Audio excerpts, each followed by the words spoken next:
Hello. Hi. Welcome. Hello. Happy Saturday. Yay. I saw 𝗃𝗍. I saw Debbie. Can you guys see me? Can you hear me? We good? Are we good? And yeah, Dee about that. Anyways, hello 𝗃𝗍. Hello Debbie. Thank you for being here. Dee, I thought I saw Juicer. Hello Juicer. Good to see you. Yeah, we're getting new emojis. I know, Dee. You know how it is. You know how I do here. We're already causing trouble. Hello, happy Saturday. I hope you guys are having a great weekend. We're going to be covering a brutal case today, but we need to cover it because there's a hearing on Monday about this case. So if you don't already know, hello, hi, I'm Melly. Welcome to my channel. We cover all true crime here. Things get a little spicy, so just a warning, giving everyone a little disclaimer. But this is a bully-free, we are a loving community. I love everyone here, so I'm very proud of that. And I'm very grateful that you guys come here and hang out on the weekend with me and do true crime. That's why I'm here. I love true crime. And so today we're going to cover the case of Brian Cohee out of Colorado.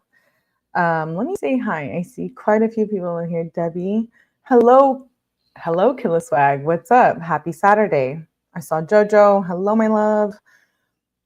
Kristen Davis, you made it. Yay. I get so happy when I see you in the comments and then I see you here. It's really nice. Hello, my 5 teen cats. Lily, you made it. Did you finish your dinner? I hope you did. You're not late. You're fine. Yes, Dee. Now you can say you're right on time, Killa Swag. Right on time. Hello, PZ. Good to see you. I hope you guys are having a good weekend. So today we're going to cover Brian Cohee. I might do another live later and drop Jamie calls. We have 2 cases tomorrow that I'm going to be talking about that are new on my channel. And we're going to be starting a new trial. I want to revisit an old trial. I know. I'm just kind of in the mood for that. So we're going to revisit a trial from a long, long time ago that got me into true crime initially. So all of that should be up tomorrow. And we're going to be covering some documents tomorrow on a case that I've never covered before. And I've also never covered the case of Brian Cohee tonight. So I'm going to pull up the PowerPoint. You know, I'm old school. We do the PowerPoints here.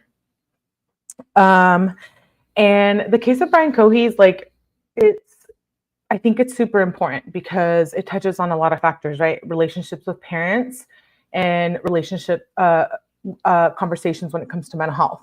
So Brian Cohee, who is he? I titled this PowerPoint, The Reality That Some People Are Born Evil, because, right, we talk about true crime all day, but do people become evil or are they born evil? And what makes people be so brutal and evil, right?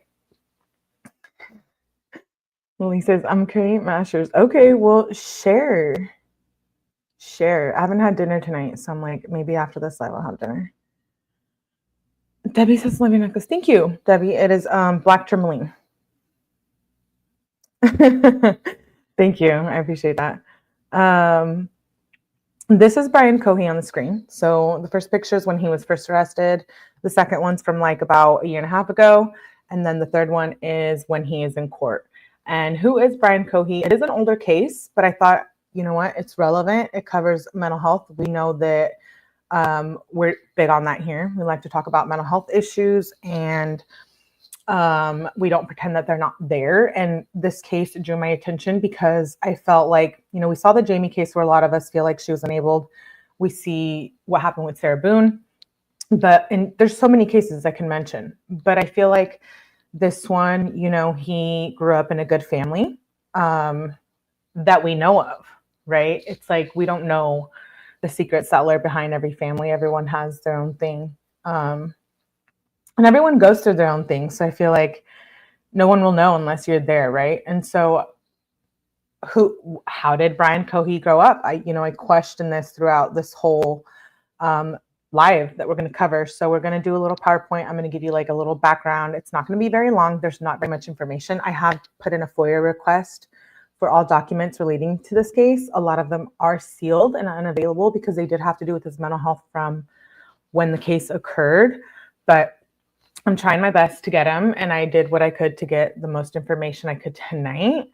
But we're going to play the interrogation video, and I think it's brutal.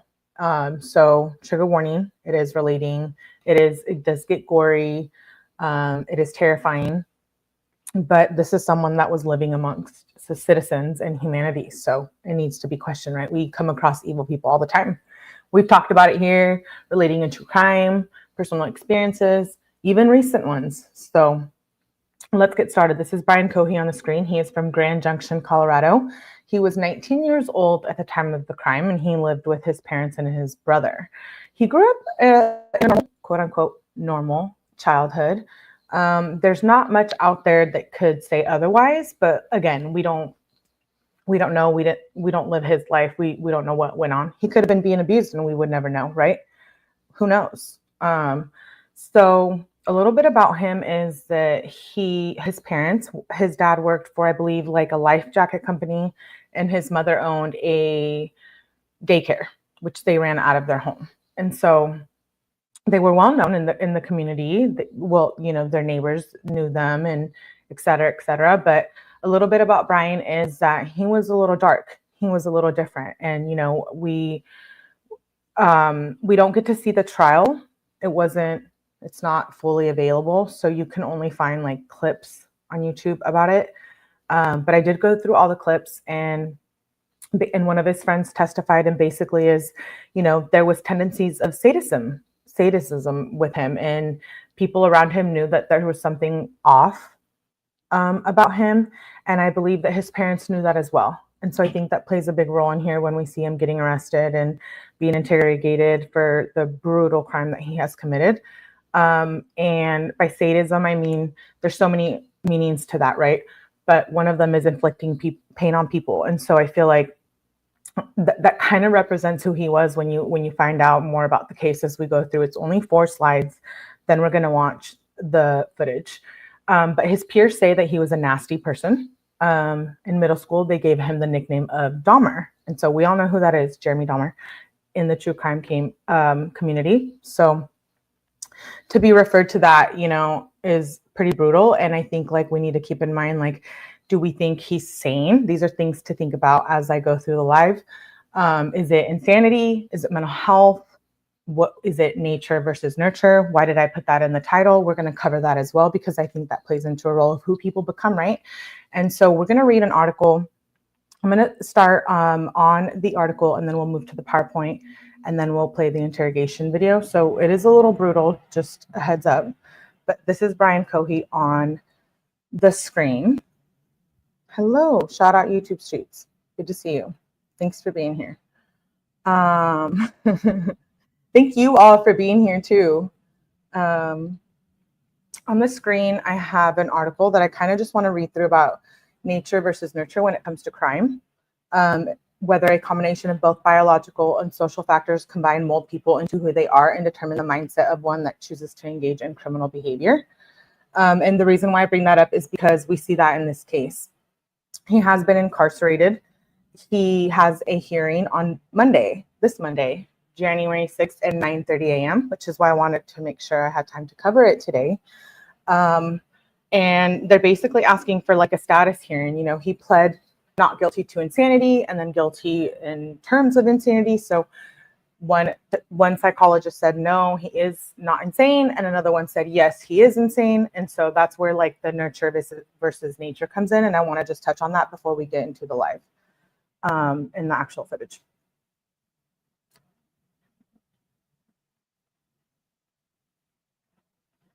Okay, I was just distracted. Sorry. Okay, so let's get through this article. The age-old question of why crime exists is one that will never cease. While there are many theories that attempt to address and explain this phenomenon, 2 specific concepts stand out above the rest. They involve the belief that the social environment is the main reason why individuals commit crime, and secondly, crime occurs and is fostered by biological traits that eventually lead to criminal behavior. While both theories make understanding arguments on why their concept is the best, the fact remains that a combination of both biological and social factors mold people into who they are and determine the mindset of one who chooses to engage in criminal behavior. Social environment. In order to truly understand, let me make sure you guys can see that. Okay, sorry. I'm like, let me make sure I'm not showing something else on the screen. My apologies. In order to truly understand how an environment can shape a mindset that has the potential to lead to deviant behavior, we must first identify what a social environment is. Human social environments encompass the immediate physical surroundings, social relationships, and cultural milieus, which define groups of people, function, and interact. An easier definition is molding behavior based on a set of morals, values, and beliefs that are instilled in individuals during early childhood. These morals, values, and beliefs form a system that facilitates decision-making throughout the course of an individual's life. Several criminal theorists have attempted to research and define the commonality between one's social environment and how it ties into the commission of crime. Recent studies show that during the last 5 years, 60% of the entire world's city residents have directly or indirectly been a victim to violence, crime, and felony. Thus, the increasing crime rate, violent or nonviolent, is a serious threat for all urban societies of the world. This proves that society has contributed to fostering a social environment that breeds criminal behavior. But there are other variables that need to be considered when attempting to identify what leads a person towards a lifestyle of deviant behavior. Social influences. One's upbringing and social learning environment directly contribute to an individual's specific criminogenic needs. Some needs are traits that lead to criminal behavior, and others, our experiences growing up as a child, have the capability to shape our view of the world and have a direct impact on one's ability to make rational decisions. What may appear to be a rational decision to one individual could be considered completely irrational by another. One of the best examples of a criminogenic that needs the tie to social learning environment would be criminal peers. Such peers are those individuals who tend to coerce or indirectly affect the decision-making of another. It is reasonable to suppose that adolescents can be influenced by peers who are not actually present during a delinquent event. Oftentimes, a young adult will elect to participate in the delinquent behavior simply to fit in with their peers. If that involves engaging in criminal activity, then so be it.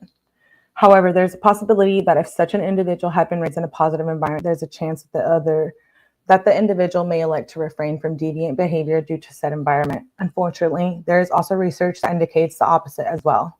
Those who have been raised under not so fortunate circumstances often exhibit criminal behavior later in life. However, statistically, they have a lower probability of doing so.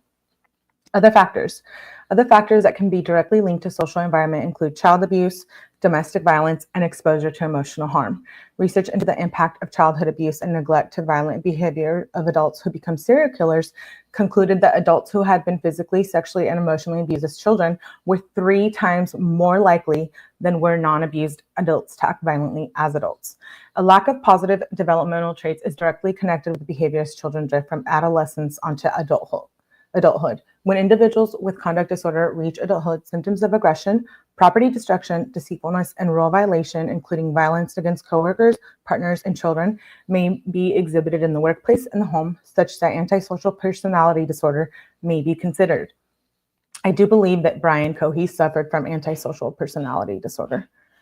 Criminogenic traits can contribute to a life of poor decisions. However, they don't necessarily all exist based on one individual social environments. Biological factors are often the starting point for understanding criminal behavior.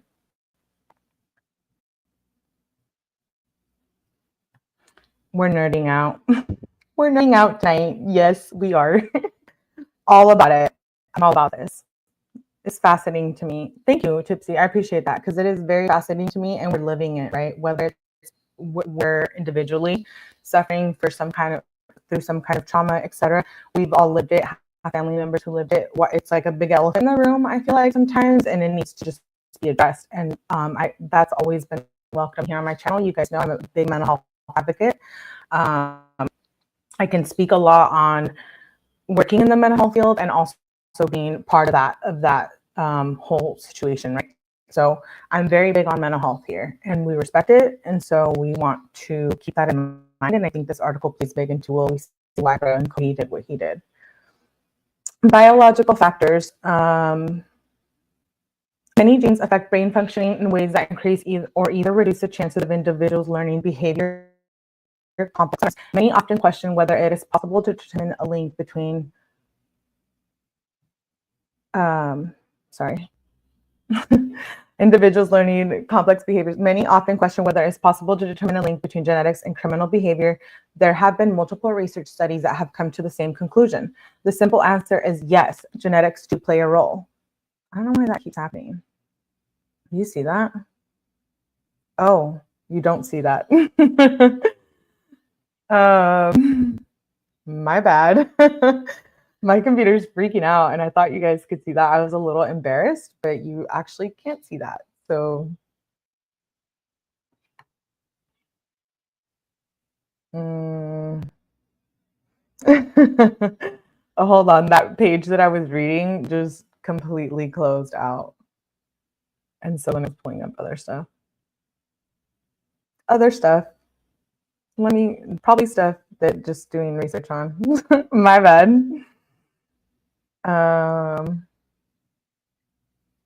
don't know. Tech issues. Okay, here we go. Let me know, because I'm going to be reading. Many often question whether it is possible to determine a link between genetics and criminal behavior.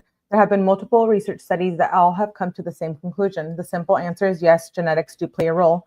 Adrian Raine, a well-known biopsychologist, once stated, despite strong resistance in many quarters, there's now scientific doubt that genes play a significant role in antisocial behavior. At the moment of conception, genetics begin to play a factor in the development of traits that have the potential to lead an individual down the path of illegal behavior. Some genes are expressed or turned on because of physical, social, and cultural factors in the environment. And some genes, for example, those that influence difficult temperament, impulsivity, novelty seeking, and lack of empathy, which Brian Cohee, we see a lot of that here, predispose people to be exposed to environmental risks.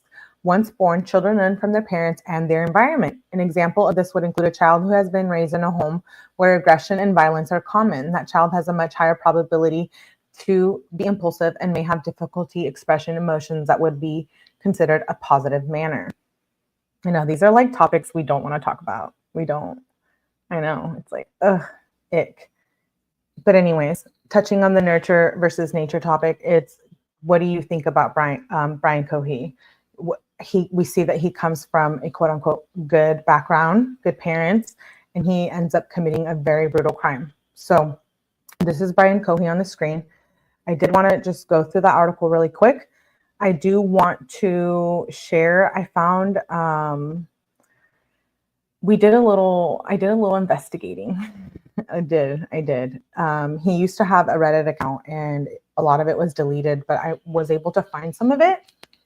And so I wanted to read through a couple of his posts. I did already read through them beforehand, and they do go hand in hand with some of the stuff that has been said about him and relating to him being in school and how he was different and how he did visit many mental health professionals. So I do want to read a little bit of those Reddit posts that have been deleted. I'm pretty sure it's the right account because it's stated on the news that that's his Reddit account, and I did like a deep search into the Reddit username. So yeah, I know.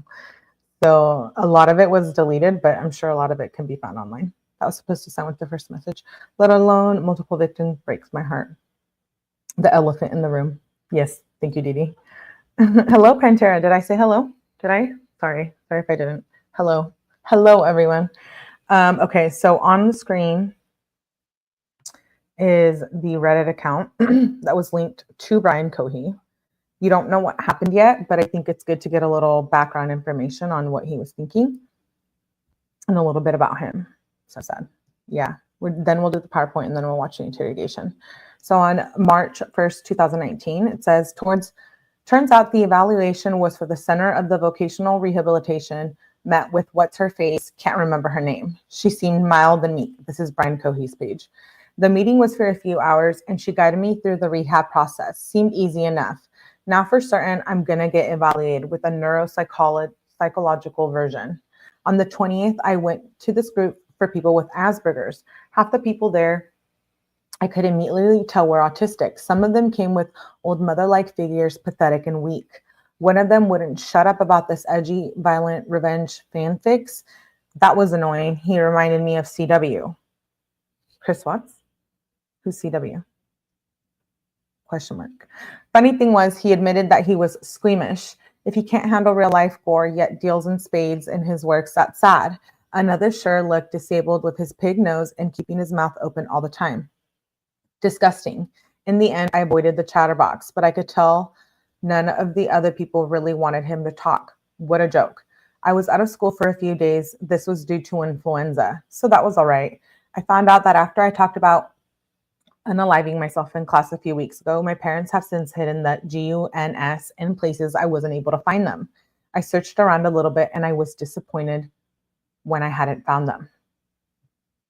March 14, 2019. Last night I was scared of the idea that someone or something in my room was silently waiting and creeping towards to unalive me, or something worse. So for about 30 minutes, I laid still in bed, listening and watching carefully, waiting for any noises or moving sights. I'm stressed about all the work I have. I have several Fs in my classes and too many assignments to do in a week. I'm going to fail 11th grade without a doubt. March 5th, 2019. I feel tired about school, life, and my friends, everything. Right now, I feel very irritable and annoyed. I hate everyone. The first post where he talks about meeting with the evaluation person for the mental health, that is actually true. It does come out in trial. It does come out. That was true. So that's why I do very much believe this was his page, and these were posts that were deleted. March 11, 2019. The school quarter ended Friday and finished this quarter with 2 C's, D's, and 5 F's. It's my own fault. I was too lazy with my head up in the clouds, too distracted by Reddit and Discord. I guess it can be helped when 𝗟EIE is on there. My parents talked with me today about my grades, and they said that I might graduate later than my class. If that turns out to be the case, I'm going to unalive myself. I'd be known as a failure, and I'd rather be looked at with sorrow and tragedy than be known as a failure. 2 nights ago, I was watching videos late at night, 12 a.m. or 1 a.m., when I saw light shining in my window for a moment. It wasn't bright, more like a flashlight or distant headlights of a car. I was passing, not particularly focusing on anything. It was passed through, barely taking a second before it left, but it couldn't have been headlights, as my window isn't facing any road, and there aren't items in the way of it, so therefore it could only have been a person. If that's true, then they were scoping out my house, looking for me. After it passed, I laid and watched my room and the outside, making sure there was nothing moving or changing. I probably was doing that for hours. I was looking at transcripts of basement tapes of the Columbine shooters, and I realized something. Me and my friend, DP, our conversations are eerily similar to the ones in the basement tapes. Similar topics: war, violence, why we hate certain people, and what we would do. Last week at school, my friend said that they would be happy if I died. I felt the same way. I can't help but hate them.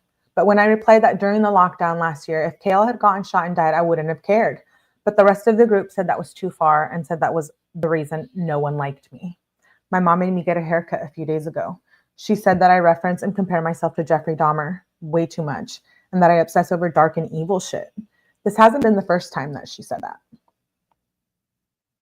So I think it plays a critical role when we see the interrogation video and when we hear his mom and see her play out in this situation. So Brian Cohee, he is from Grand Junction, Colorado, 19 years old at the time of the crime. He lived with his parents and brother. Like I said, tendencies of sadism. He did suffer from major depressive disorder, ADHD, and he was on the autism spectrum. And I say that, with taking in consideration that that's a whole spectrum, right? In the healthcare field, it ranges of so much, the autism spectrum. And so just because any one of us or anyone that et cetera, suffers from any of these sorts of things doesn't automatically make you like an unaliver or a murderer. It's just, this is something that he had to deal with.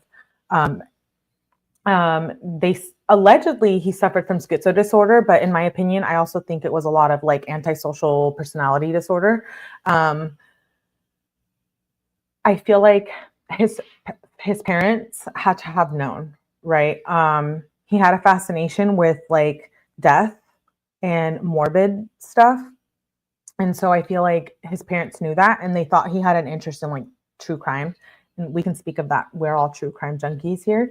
But there's a difference when you're acting a little off and you're into true crime, and then you're actually just really into true crime, right? And I think that there was red flags, and you can tell me what you think when you watch the police interrogation footage, which is brutal, like I said at the beginning. So if that's not like up your alley, it might be a little much, but it's very good. And I think it's a very good, worth watching.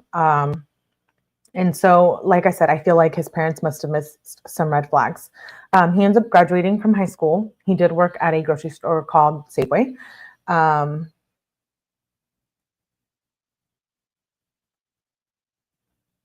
And he lived a pretty normal, I know I'm being distracted by chat. And he lived a pretty basic childhood from what we know. Maybe both factors come into play with him. Right, Gypsy, I agree. Melly, please release Pantera from detention. No, not yet. Augie, you're fine. Just kidding, Pantera, you're fine. You're released. Augie, my love, I'm glad you made it. Hello. I'm just rambling over here. Gringa, is there a way? Hey there. In what way is the interrogation brutal? Just the fact that he's very, emotionless. It's when we talk about like being a psychopath, there's many terms, right? But when one lacks empathy and emotion to connect to anything, we see that in this interrogation footage. But anyways, okay, so this is him on the screen, and he was in counseling from what I read and researched. His parents thought he was suffering from other things, but I believe that there was always something going on, right, with him. And we see that by when his cell phone gets searched and the records and what he was searching. So what is the crime? The crime happens on the late night of February 27th, 2021. In the middle of the night, EMS get called because Brian's car is floating in the river. Yes, his car is just floating in the river. He said that it was an accident, that he was out there, clearing his mind, getting some space, and which is a little sus, but, it was kind of written off out. It was like a teenage mishap. The car got towed out. But the thing is that when the car got towed out, when the police showed up, there was blood on the back of the bumper, and the police saw that and they didn't think anything of it. And so they released the vehicle back into their possession after it got towed out of the Colorado River. So why was the car floating in the Colorado River? I don't know. I'm not the best driver myself. Don't come for me with my driving skills. I don't love it. I'm not a bad driver, but I'm also not like the best driver. And I would rather not do it. But I mean, my car's never been in the river, just floating. So I feel like they played it off like, oh, it was an accident. He was out there. He didn't put the brake on it. I don't know. I don't know much about cars. This isn't about me. Don't come for me about that. But so his car was floating out in the river. And the police come, they see something red on the back bumper, something red. Hello. Why would there be blood on the back of the car? I don't know. So they assume, they call him and they're like, oh, hey, like, are you okay? What's going on? And he's like, oh yeah, like there was an accident. I'm fine. I don't have any injuries. But my thing is like, why? Okay. If there was like blood on the back bumper and it didn't wash off while the car was floating in the river, there's something wrong there. Right. So the car was towed and then it was brought back to the family's property. And then early the next morning, the dad searched the car, Brian's car, and there was a wallet in his car that didn't belong to him. And so people were like, he was like, well, his family was like, well, who's his mom and his dad? That's what I mean by his family. They were like, who does this belong to? They thought it was a little suspicious. And then with the red substance on the outside of the bumper. So then his mom and his dad were already, I think, and subconsciously suspecting something, in my opinion, allegedly. I'm not a professional. I'm just here covering the crime. But I feel like when the crime happened, the wife called the husband first. And it was just like one of those things. Okay, we saw it with the Sarah Boone case, right? She calls the ex-husband first. We saw it in 𗵻◡ when she stabs her boyfriend to death. That, you know, she calls her mom first. And so now we see it in this case. Brian Cohee's mom calls the husband first after they find out that this crime has been committed, which we'll get there in a second. But I just feel like they had to have known, right, that something was a little off. So the dad finds a wallet in his car belonging to someone by the name of Warren. And he ends up, I believe, we'll see by the interrogation video, don't knock me if I'm wrong, but I believe they try to like find out who it belonged to. He calls someone about the wallet. But the mom is a little like suspicious, and she's like, what's going on? You know, this feels a little off. And so she's like, I'm going to go clean his room and I'm going to go search it. You know, total mom thing. I don't know. I'm not a mom, but my mom used to go through my room, whatever. I lived under her roof. She could go through it. She might not like it, but hey, I was living under her roof. So be it. And so his mom is going through his room and she is cleaning it, and she's a little suspicious about, you know, everything, the blood and the wallet. And she ends up looking in the closet and she finds like a bucket with a plastic bag in the closet, just a plastic bag, you know, and it smells bad. And so and it's heavy. And so she's like, what is this? And so she pulls it out of the closet and it's a human head.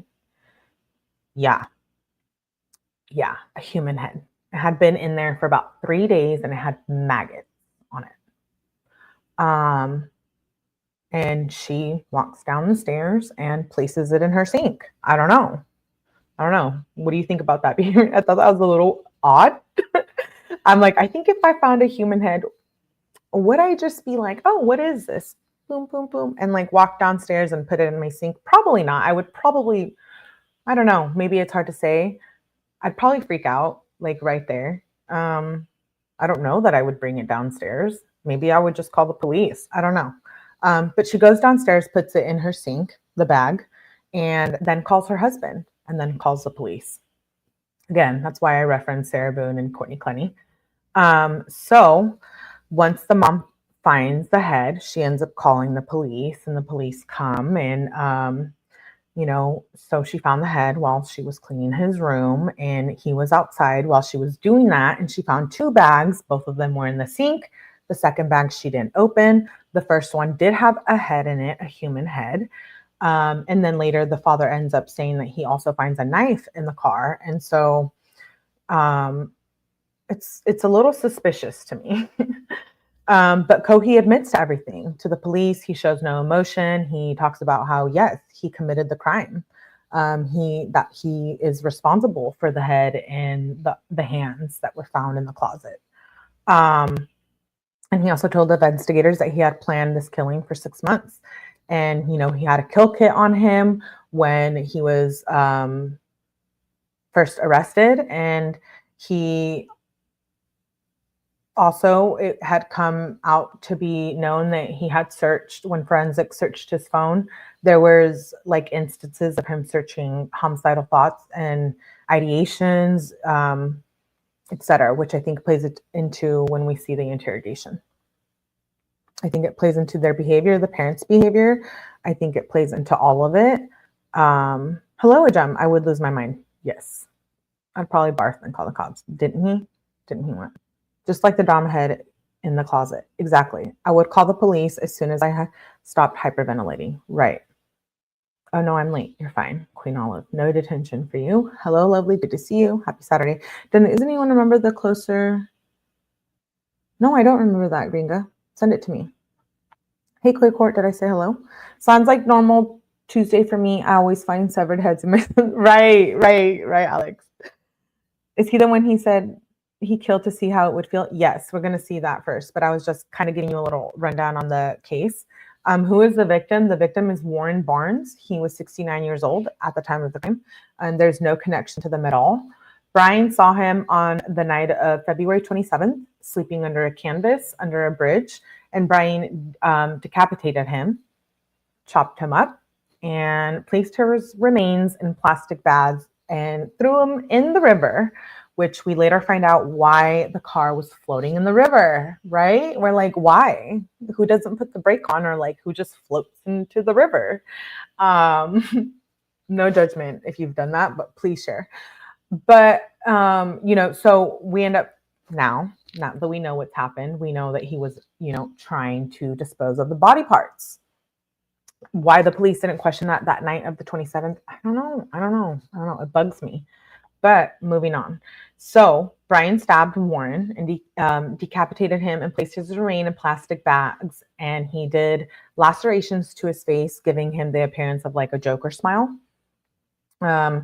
He did have a kill kit, like I said, and then he drove back home and stashed the body parts in his bedroom, which is what his mom ended up finding.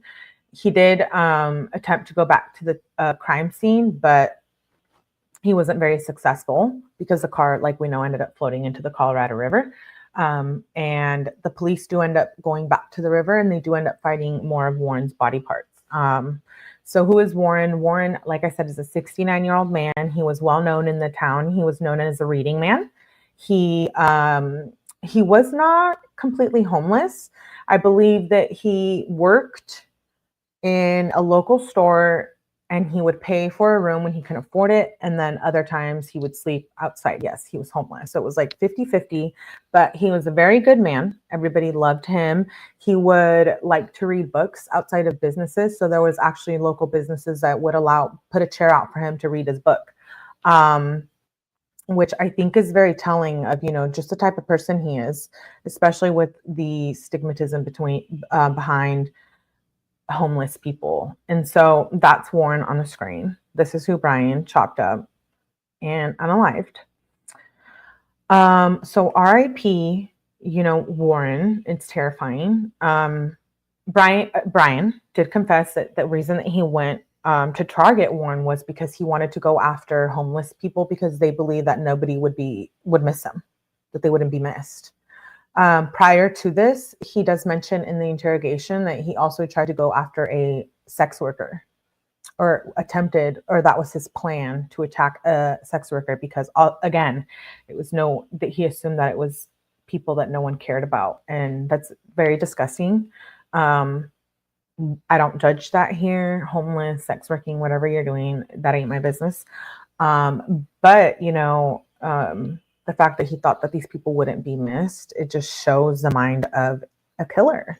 And so I titled this Born to Kill because we question whether people are born evil or not, or whether their environment, nurture versus nature, right, makes them the way that they are. And in this case, most of the time I would maybe agree otherwise if I saw a mental health issue going on.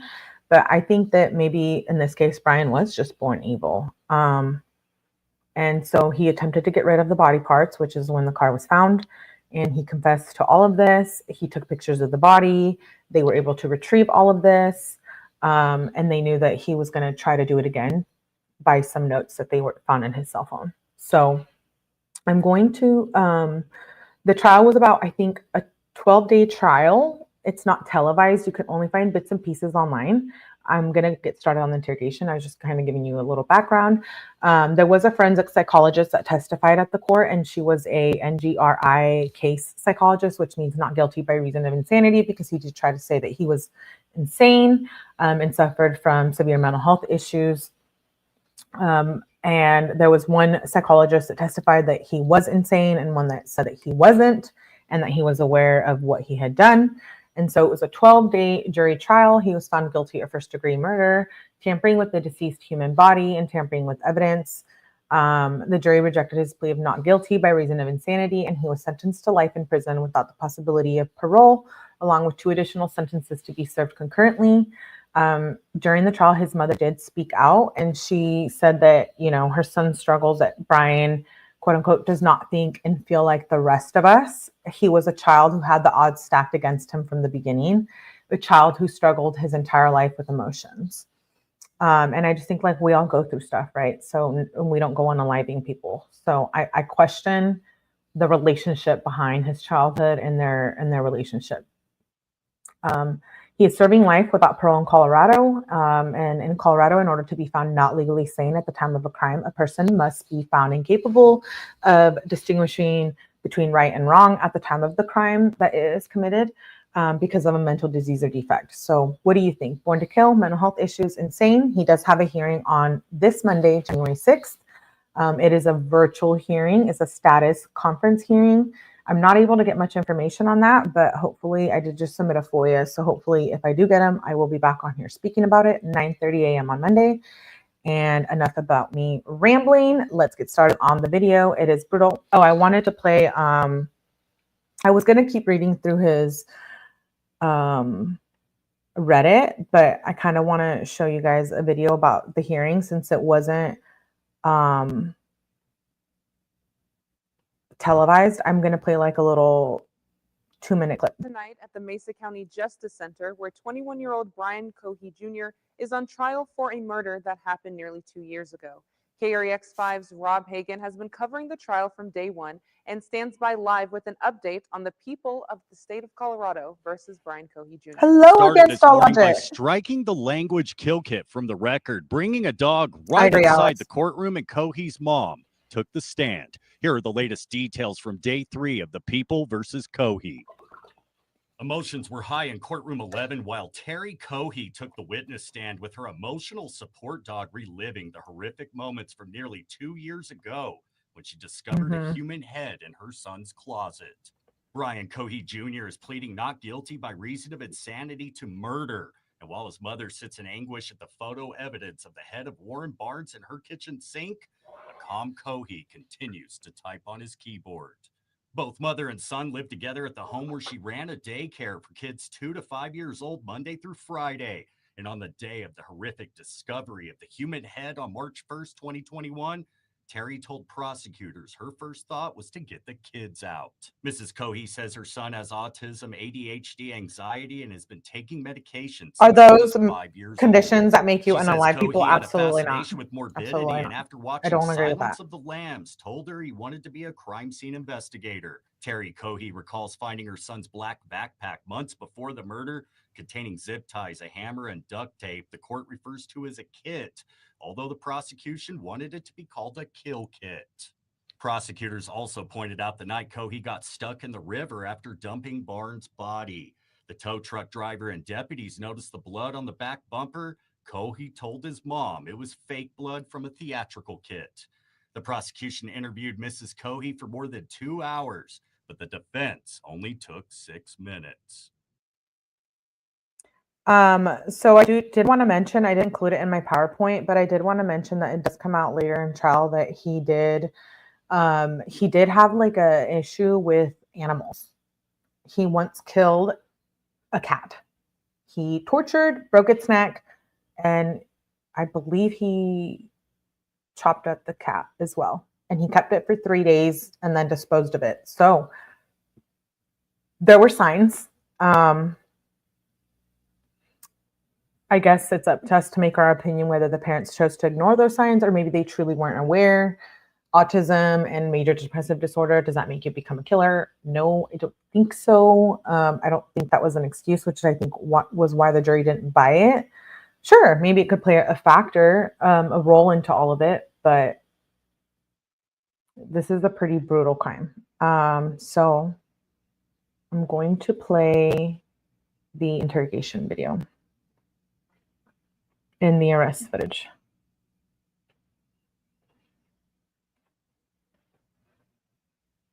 Here we go. Wild. Being here, by the way. I can't believe it. I appreciate you guys for being here, hanging out. Hello, Dragon.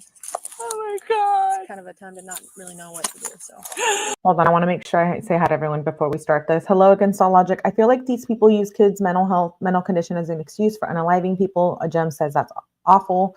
I'm just saying if the community loves you, doesn't house you, do they really love you? That's a good question. Hello, Dragonfly. Good to see you. Due to whatever the situation you guys endured, apologies you've been through it. It's a testament. Thank you, Dragonfly. Good to see you. Hello, everyone. Thank you for being here. The waitress reported him missing. Yes, we will see that in the interrogation video. Can you imagine the families that had their children in that daycare? Right, Debbie. Augie says, lack of emotions and parents should be take action earlier. Right. When he started showing interest in gruesome things. Exactly. Because there's a difference, right? Because I like love and breathe and eat and live true crime, but I think there's signs, right? People are likely loved by someone whether or not they have a home. Okay, that's a good point. Anyways, thank you for being here. All the indications that he was on a way to being a sadistic monster. Yeah, let's get started on this. This is pretty intense. What happened? At random too. Why? I don't get it. I don't have any answer. How old is Brian? He's 19. He's 19. What's going on, man? Not much. Cooperate. I am going to cooperate. Okay, so You parents fixed have my some light. concerns of some stuff they may have found in your room, Yeah, I believe so. and what would it be? A human head and hands. Like Okay. for real human head and hands? Whoa. Yes. From That fellow who went missing recently. which fellow was that? Warren Brown. Warren Brown. When did he go missing? The night of the 27th. The night of the 27th? Wait, I And feel how like did you we end need to replay that back a little bit. with what? A knife. Look at his behavior. Sorry, where we're starting at. A human head and hands. Like for real human head and hands? Yes. From That fellow who went missing recently. Do you see Which why fellow I was that? say, Warren Brown. are people born Warren to kill Brown? or When did he go missing? this is cold? The night of the 27th. The night of the 27th? Okay, and how did you end up with him? What's up? What's up, Blue? I murdered him. With Thanks what? for being here. A knife. Why would you have done that? I've always wondered what murder felt like. 2021, Grand Junction, Colorado. It's the first day of March, I've always wondered what murder felt like. and Warren Barnes, I a just felt like I had to 69-year-old repeat man that. known to hang outside of You? Monique's Bridal and Formal Wear on Main Street in downtown Grand Junction, hasn't been seen since Saturday, February 27th. And if you've ever been downtown, you guys would see him. He He looks walks familiar. Main Street. Yeah, He's Brett always, probably knows him if he's talked to him. he's always on Main Street, just with his backpack, just walking and coming down to the shop to sit in his chair, Boom. pretty much. How do you know Warren? I own Monique's Bridal downtown, and I give him a chair to sit and read his books. And Homeless gentleman? he's not homeless. He stays in a place. He pays for a room every day. He comes back in the shop because we keep his chair inside the shop to deter other people from sitting in it behind my shop. The woman speaking with police is Monique Lenati. Her business has been mainstay in downtown Grand Junction since 1995. Monique and her daughter spent time getting to know Warren over the 4 years he's been a fixture behind her shop. He loves reading, feeding birds, and eating Subway sandwiches. To Aw. outsiders, he may have appeared unhoused or out of work, simply because he wore the same clothes every day. But Warren is different. He works for a company that does just like temp agency, and they were the ones that actually contacted me because he's never missed work, and they know that he sits behind my shops. So every morning it's around 6. Yeah, Without fail. without fail. 7 days a week? Yes, Thank you, he is Reason. there every morning. All by himself? Yeah. Those who know him quickly take a shine to his kind and gentle soul. And he's the nicest guy ever. Rough looking, but he is the nicest guy.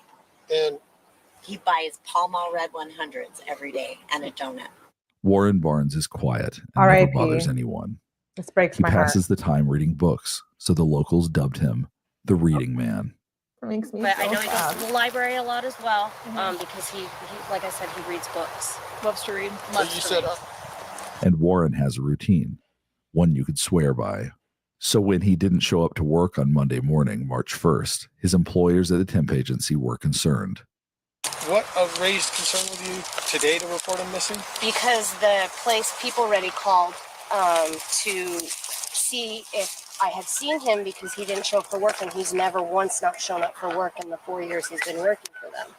So I said no, and that I hadn't seen him since Saturday. I don't know. I just have a really bad feeling because it's unlike him.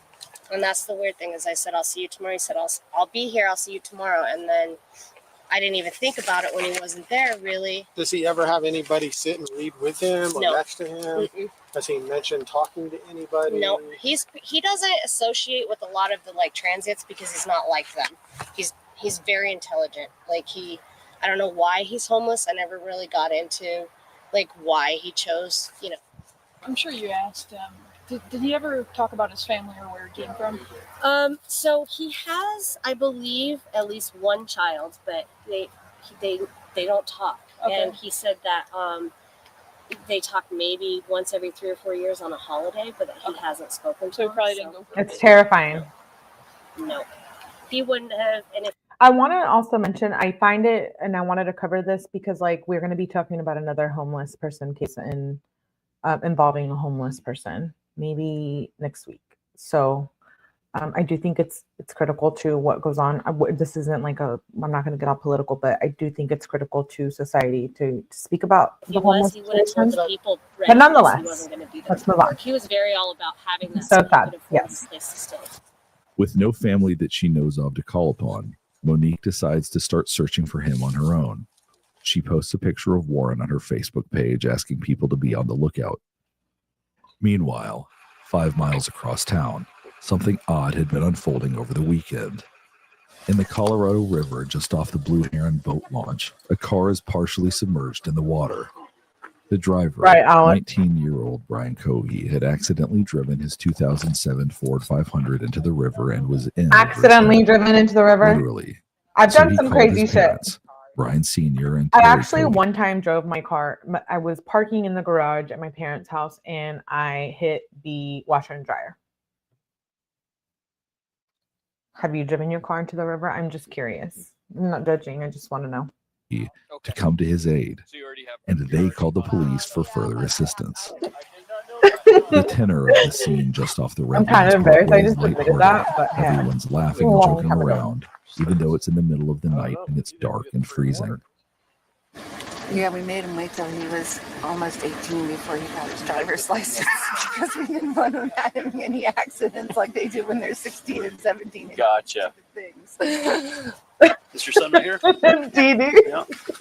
Partner, you want to come out and talk to me real quick? Sure. I Appreciate mean, it, man. I'm really cold. Is it okay if it's in here? Because okay, that's fine. I didn't know that. No, please stay in the car. Yeah. All right. I have an LMAO in the car. No, okay. Just us. I'm the father. That's the mother. And this is our son. He just sounds 20 minutes ago and said, I "Dad, I parked the boat ramp and I messed up. I tried to get out of the car and it slid down." Well, you're not hurt, right? You're okay? No, just a little cold is all. Beside your pride a little bit. And probably $7,000. Okay. All right, man. Do you have your ID with you? Driver's license? For Let's not get into my driving. Thankfully. What were you doing down here, bud? Well, I felt like I needed to get out. And I figured, why not park here and just relax a little bit? Relax and think. Okay. And I parked on the boat ramp, and I thought it would be easy to get out. But when I tried to... Where did you park exactly? Were you down the hill a little bit? Yeah, just a little bit. Okay. And then... When you got back in, go ahead. When I got back in, I tried to put it in drive, and it didn't go up. So then I tried putting it in low gear, shimmying it a bit. That didn't work. Were you facing down? No, I was facing up. You back down? Yeah. A really good Because idea. that seemed like the easiest one. It was very Because of the propulsion of the rear tires, I figured they would be able to push. It just drove it into the river. No big deal. Yeah, then it slid into the river. I was able to get out. Because I was like, it's not a crash. He just it's like parked it out in the water. He parked it and Why do basically police think that's funny? get it up. Sir. And it just lost traction, looks like, and then he actually Next went time I in do something, just can you down in think the it's water. funny? He's not hurt at all. This So I'm isn't like, funny. how are You you drove getting it this into car the out? river. Awesome. You missed He the needs to sign. stay here, I'm or sorry? is he free to go? My opinion. I'm sure he'd like to go home and get Allegedly, warm. I'm sure he'd like to get some pants on. Yeah, right. Yeah, it's not a crash. It's okay. simple It's just mistake. a stupid action. So, All right, I'm gonna take him home then, and then we'll come back here and see if we can figure out what's what with this picture. son has no pants on. After taking Brian home He has to put no some pants pants on, on Brian. and warm up, the Cohees returned to the scene at the boat ramp around 3 a.m. And this is when things take a turn.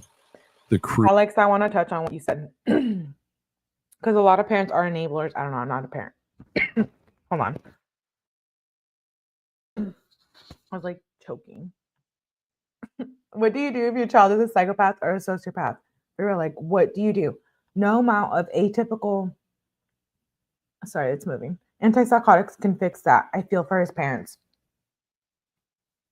Okay. Me too. I'm speechless. They're just laughing about it. Haha. Yeah, it's not. There's another part about this interrogation that pisses me off. Crew recovering Brian Jr.'s sedan from the Colorado River has just spotted something troubling. Hey, quick question for you. Sure. So the back bumper, I don't know, you can probably see it from here. It's a lot of red on the back A lot of red. Yeah, dripping down it all a little bit. Right underneath the license plate. A little area right there. Okay. Okay. A lot of red. Which means Sorry for the looks noise. like blood. It's the body cam footage. Blood? Yeah. I don't know if did your son hurt himself on his way out at all? He might have. He just didn't know it. I don't know. That's why I'm asking. That's a good question. He's at home. Is he make sure he's not got a cut or He's going to bed. something out on him? Something Why is he's there blood not on the aware of? bumper, Maybe sir? because his Not a adrenaline's cut. a little high. Maybe just have him do like a self-check. Make sure he's okay. Hello? Brian, are you okay? They see blood on the back bumper of the vehicle. Really? Yeah, did you get hurt? No. Are you sure you don't have any injuries? Next time you get pulled over with blood on the back of your bumper, show them the video. Like, hello. We're not Dude, sure. don't do that. Don't do It's that. red, something red underneath the license plate. Similar blood stain. Oh, no. Oh no. All right. But you're not injured. You don't have any cuts. My point is, No, does I don't everyone know get the what was same on thing? blood or whatever it is on the bumper. But you're not injured. No, I'm not injured. Okay. All right. I'll call you back. Ooh, it's cold. What's blood? Brian, they're trying to get it out. They got to rehook it and try it again. They're having trouble getting your car out, buddy. Wait, I saw someone become a new member earlier. Did I miss I'll it? call you back. Oh no. Who was that? I got to move my car. I got to move my car for the driver. Okay. The car is finally removed from the Colorado River, What was but that? the blood is still piquing the interest of everyone on the scene. What'd they say about us looking in the trunk? They're good with it. The officers are unable to get into the trunk. Brian seemingly locked it before Oh, driving it Kristen. into Kristen, the I water. can do it, Kristen. Love you, The Kristen. car is released back into the custody of the Cohees the next morning. Brian Sr. decides to clean his son's car. After all, it had been in the river for hours and badly needed it. See you, Easy. Thanks for being here. Told me, okay, can I help you get this car started for Brian? He's got to work. So right away, I popped the hood, unhooked the battery. This is the dad. This is the dad. I started going through the car, vacuuming out all the water. Did as much as I could Saturday. Went back out there this morning just to continue. And I opened the glove box, and there was a knife in the glove box underwater. Okay. The glove box is full of water. Very large knife. Okay. And then as I go under the passenger door, I open the passenger door, and there's a wallet in between this door and the I'm sorry. I think they knew how their son was. It's frozen solid. Don't come for me. That's not Brian's wallet. Between the blood on the bumper, the knife, and the stranger's wallet, My glasses. Brian Sr. had some questions for his son. But first, he makes a phone call to a company whose business card was found in the wallet. That's not Brian's wallet. So I take him aside, and I ended up getting one of the wads of cards out. There's a label ready. I read that. So I called label ready. And then another one, there was a social security card. Okay. I was like, hey, this is a weird call, but I've got a wallet here with so-and-so's name, and I'm hoping he works for you all, or he's you sub him His out dad or called whatever. in the wallet. Oh, yeah, my one. We've been missing him. Yes, he didn't show up today. Call the police. Oh, my God, now we've got a missing person. Why not call the police? Okay, well, I found his wallet. I blew him both of them. So here's my name. Here's all my information. If you get a hold of him, tell him I've got his wallet here at my house. Okay, so I left that like that. In my opinion. Brian Sr.'s next phone call is to Brian Jr. Pop is off too. Debbie's like, Brian, what's going on? Why is there a don't, you can't play us. Oh, I found it down the book when I was down there walking around. Okay. And he was so sincere. I took it all. I want to believe him. He's my son. Sure. You found him, Brian, happened, and all this going on. I don't knock him for that. I just want you guys to know I'm not here judging him. I do believe that parents are supposed to do what they're supposed to do, whatever it is, whether it's enabling or not. We've seen it in the Jamie Komorowski case. We see it in our personal lives, et cetera, et cetera. Do I think he wanted to believe that his son wasn't in a murder? Sure. Do you want to believe that maybe they have issues and you don't know how to deal with them? Maybe that's possible. I mean, mental health wasn't a thing that was talked about when I was born in the 90s. Like it was very like one of those taboo topics. So I can empathize with that. I can see what, like where he's coming from. But at the same time, if there's big red flags, like the morbid behavior and talking about death all the time, like there's a difference between true crime, witchcraft, spirituality, and then like just being off, right? Morbid. There's like levels to it. And so I would like to talk about that in another life. We're gonna have to members out only because you know how it is. You know how it is. But anyways, so I feel like it matters. All of it. I don't know if that makes sense. Am I making sense? I'm just rambling. 2 days. How come you didn't tell us about the wallet? Just don't mind me. Over here. My car getting towed. Look at this wet now. Won't start. I just didn't think about it. I didn't think it was important. Jojo, pop in here. Brian, who is this one whatever guy? Dad, I swear to you, from the bottom, I only know one. He's my school friend. Oh, my Not him. Yay! I believe you. I was seeing things. Unbeknownst to Brian Sr., his wife Terry, who operates a child care facility out of the home, is almost simultaneously making a chilling discovery in her son's room. And then started working on my house, doing some drywall repairs, just doing other things. Left the car alone, didn't let it dry out. My wife called, "Get over here right now. Drop everything right now." 111 is John. What's the address emergency? Hi, there is an emergency. I found something in my son's This is the 911 call. Okay, what was it? I think it's a human head. It's a what? I think it's a human head. Why do you think it's that? Because it looks like it's all an ear. Is it bloody or does it like anything like that? I just need to I had to take a picture and send it to you. What's the address? Do I have to take a Is your son picture there and now? send it to He just pulled up. We wanted to make sure he was here before we called. How old is he? 19. He's had a little bit of a fascination with the morbid, but he was channeling it, I thought, into becoming a crime scene investigator, but not so much. There's so much wrong Do you right think he'll here. be cooperative with us? I don't know. screaming. I don't think he'll be violent. She was screaming. Just came back from his friend's house. Does he have any weapons in his room or do you guys have any in the house? I don't know. I think that he has a shotgun, but we can remove it immediately before he gets in his room. He's caught by the car now, so. Is the bag still in the closet? No, it's in my kitchen sink. And there's a secondary bag that I have not opened. Officers from the Mesa. I just want to say, so that was a 911 call, and she says in the middle of the 911 call, she feels she has to express to the 911 dispatcher that her son is into morbid death, etc., etc. I know it's probably not something people catch on to because there's so much going on, but it was like, why are you saying that? Like, why do you feel the need? I feel like she's trying to process it as a human, that it's reality, but I also feel like subconsciously she knows something was off. And so I feel like in a sense, it's almost motherly nature to like defend.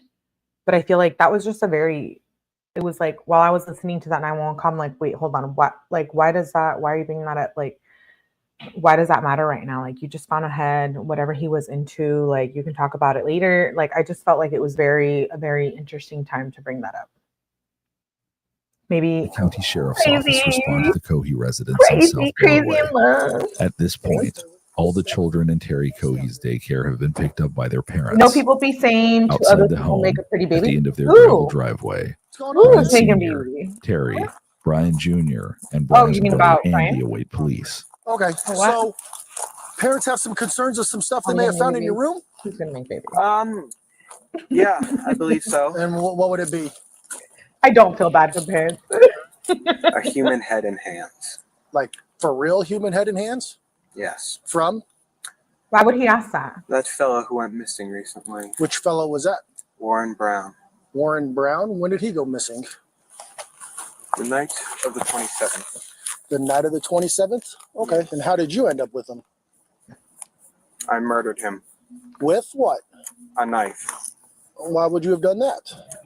I've always wondered what murder felt like. Like the evil Where did you do that behind this is like Underneath the bridge. Which bridge? The one past it's out of this world. Okay. near the weird intersection. Okay. Do you have anything on you? He's going to cut, poke, hurt, stick me anything without reaching for nothing? Don't reach for nothing.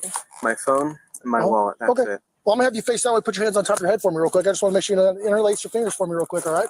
Go ahead. Phone. Okay. How do you know this guy? They told me that was what was in the wallet. What do you mean that was? No, fine. How did you come across this How'd you guy? come across the gentleman? I was driving. Uh-huh. And I saw a strange shape near the railway. Uh-huh. So I parked my car and investigated it. Okay. And I found it to be a man sleeping. Okay. Where's the knife at? It is in my sunken car. Well, it's in my car. I had that previously. He's white. This is going to be an investment, and I'll take it from there. Okay. Find the creamer. So did that happen when you crashed your car? Look. Or is that totally different? That's related, but a different event. Okay. How's it related? Oh, When I killed him, I got you. I tried disposing of his body by putting it in the river, but Okay, I parked too low in the river. And Where's the rest of his body at? Huh? Where's the rest of the body at? What parts? The body, Brian. Where's his body? Down the What river. part? Okay. I'm gonna have you walk over here. You're gonna sit in the back of my partner's patrol car for a minute, okay? Not yet. Okay. They're like, just sit back there and hang out for me, okay? 200-pound, 6'1" Brian Cohee is cooperative and polite, if not a bit awkward. The female officer from the Mesa County Sheriff's Office helps the 19-year-old into her patrol car. How are you? I'm good, sir. How are you? You said your name's Brian? Yeah. I'm not feeling too well. You're not feeling too well? All right. No, these past few days I've been very, very anxious. That's understandable. So what we're going to have you do here is I'm just going to have you sit in the back here, okay? I'm going to turn on the air for you in a second. That way you're not too hot. Are you hot-blooded or cold-blooded? Yeah, to be mentally ill. Very cold-blooded. I prefer cold. Well, no, actually, sorry, hot-blooded. Hot-blooded. So you prefer the cold. Okay, fantastic. What part? Hop in here. I know you're tall, so it's a little bit of a tight squeeze, but like I said, I'll get that air on for you. Sorry about that. All right. Meanwhile, the male officer needs to go inside the house and see for himself if there actually is a human head in the sink, like Terry Cohee claimed in her 911 call. Can you walk me inside, please? Let's walk you all through what happened at the beginning. Okay. Let me do it. You go inside. Well, let's stay out here with me for a minute. Sit down. Come on, sit down. The mom is like freaking out. Can I go in there and verify here Oh, first? yeah, please. Let me We go haven't through seen that. it. Can't We even have- imagine. Out of the towel in the sink. Okay. I'd be freaking out too. You just find out that the person you raised just popped another human out. Stay with your mother. Give her. I'm not trying to be Just make sure that guy goes in the car first. I can stay here. You can go in the sink, right? Well, The sink okay. right there. No, you can on your own. House is empty. Okay. I had a bag feeling about what happened this weekend. Okay. And she said there's a bag in this closet, and she opened it up. And she called me and said, "Get over here right now." I covered it with a towel. Okay. I didn't want him to see it because we didn't want him to run. I don't want to look at it. It was like a couple of hours. It was like, I believe when the vehicle was floating, it was like midnight or something. And then the mom in the morning woke up and she was like, something is off. And she looked through his room. So hours. Let me tell you, girl, I've been trying to get the documents. I did just put in a FOIA for it. So cross your fingers because we need the actual details, right? Like the details they have. We want to be nosy. We want to know public information. But yeah, no. So it's a few hours. The mom ends up calling the police in the morning. Yeah. 22, 42, are you clear for a call? Got my water. All right, I'm giving you a call. Let me know whenever you're going to start. Yeah, let me get this figured out. Police don't ever prepare for anything like that. Oh, yeah, he might want to call investigations. So, oh yeah, he already, I asked him what was going on. He said, I killed the guy. I stabbed him. That's his head. I dumped his body in the river. Look at his mom. So I guess You this hear guy's his name mom is in the like Warren background? Brown or something. It breaks So, my heart. All right, Like, I'm gonna mom found the head? Yeah. secure the house, and In a plastic he said bag. there should be hands and the head's in the sink. So the mom found the head, and it had maggots on it in his closet. The body is in the river. So what happened? What's that? I know. Yeah. Makes me very uncomfortable. What's that? Oh, does it sound by my voice that it looks real? It is. So, okay. After the officer confirms Well, the in the head is trial- indeed real, Brian Sr. then recounts the story of the last 24 hours again to law enforcement on scene. He left Friday night, late in the morning. Our phone rings at my house. Remind me to tell you something about mom. Dad, this is Brian. My son Brian. Same name, same birthday, January 10th. My firstborn. My car's stuck in the river. Wait, what? Hello, Emily. So we go there and he gives us a song and dance. How it's a full moon. He wanted to pull down in the water. And next thing you know, since the one-wheel drive, we tried to put it in reverse and the car started sliding. And next thing you know, he ended up in the river. How can So we get there to pick him up. We call the police at 2 o'clock in the morning. My son put his car in the river. So they called a tow truck company. We called 4 tow truck companies. Couldn't get the car out of the river. Where's the blood all over? Her dad seems a little excited. So we towed it to Scotty's. Right? Like he's a little like excited. So I called Scotty's and said, "Don't touch it." I already called him and said, "Don't touch it." Nothing was taken out of the vehicle. Yes, you know. I did. If I was a police officer, I'd be like, "Sir, I cleaned it out, bottles, everything, incriminating. Do you know stuff. where that stuff is? Yes, it's all at the house. It's all yes, okay, yes. in a bag. No, I didn't know this had happened first. So I'm thinking I'm gonna get Brian's car cleaned out. We're gonna get it all fixed up. Right. Call Scotty's. They're gonna start it up. Right. But then things started unfolding. Okay. We saw blood on the bumper. We asked Brian, Brian, what's this from? Oh, I think I cut my finger. You cut your finger and there's blood on the bumper? I found out wow. So I'm going to the car this morning. The worst lie ever. And I'm like, Brian, who's wild? Oh, I found him at the boat. The worst lie Where ever. are you going through the car this morning? Because it was at my house. We towed it to my house. Oh, so now it's at your house. It's at my house. It's not at Scotty's anymore. No, when I found out I couldn't start it, I called the tow truck company and they towed it to Scotty's this morning. Oh, so they just got it. Okay. Car was towed there, and I'm like, well, I started pulling out bottles, this, and I'm like, Brian, why is there a knife in your glove box? Dad, I don't feel safe. So you touched the knife. Oh, absolutely. But the knife was underwater. The car was underwater. Right. Okay. So I pulled everything out of the car. Okay. And all of that stuff is in your garage. All the right stuff's at my house. Okay. Yeah. So I just, as I was pulling it out, I'm like, what the fuck? The officers update each other on the new information they've gathered while Terry Cohee sobs in the background. So he had the car at his house this morning. He took out knife, a bunch of stuff. Who's Brian Sr. His house. I have the Hold on one address. second. Go ahead. Hello, my love. Hello, Jose. I copy. So I told him we'd hang tight until investigations came, and then The he mom can in take the from there background. where all the items are. Go ahead. I can't.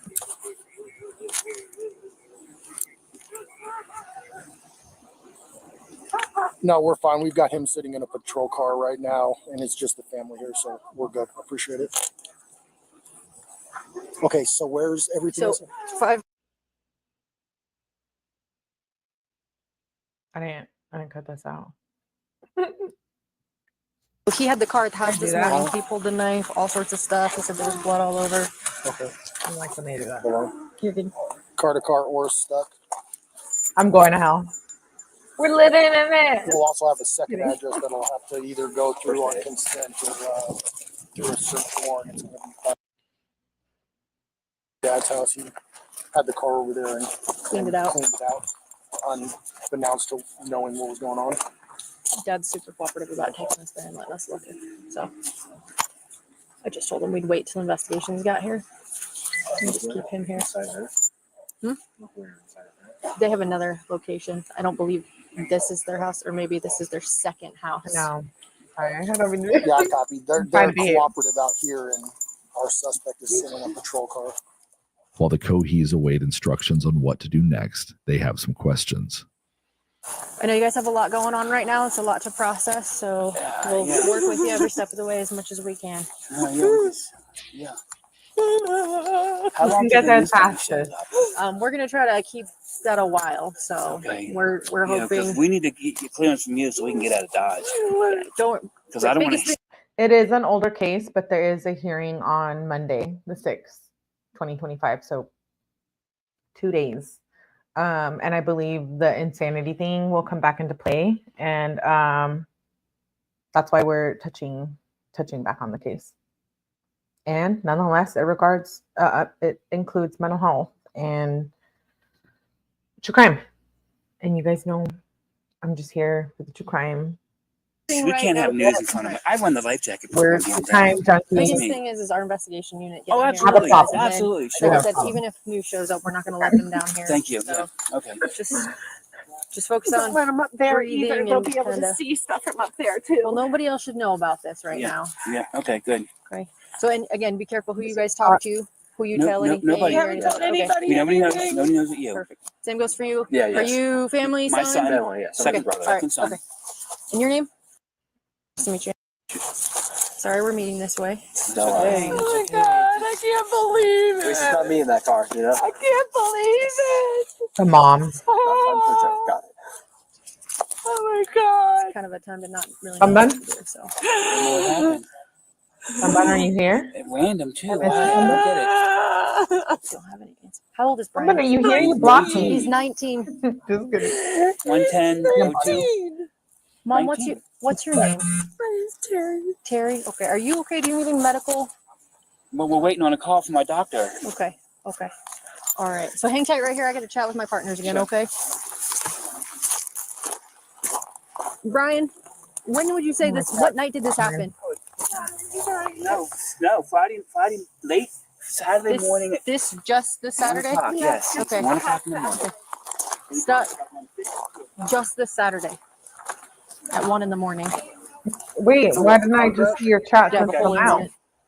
It's now time to take the 19-year-old suspect to the station for questioning. All right, Brian. His parents follow the patrol car to the sheriff's office, where they will also be interviewed. I've got one male on board. We're en route to the office. On the drive over, Brian Jr. makes light conversation with the sheriff's deputy until he notices where they are. What time is it?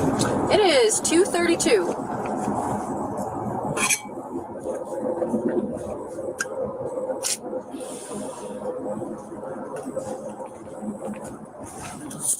It was under this bridge.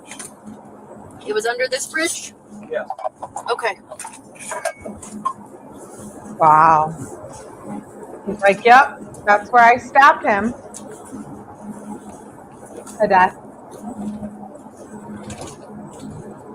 Look Like at right there under the bridge? child. Or I agree, Augie. This side of the bridge. Behind one of these courtyards. Yay! Okay. Yay. Dee Dee, thank you for becoming a member. I thought you were already a member. Maybe because we've known each other for so long, but anyways, thank you for becoming a member. I like that because we're all the Melly streams are just going to be members only. So you know how that gets. But thank you, Dee Dee, for the support. I love that you're here. We've been following each other since the Court TV days. stuck with.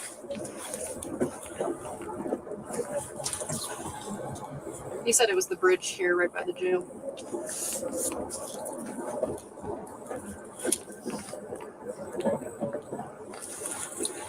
From what he's saying, it sounds like overpass, but we'll clarify.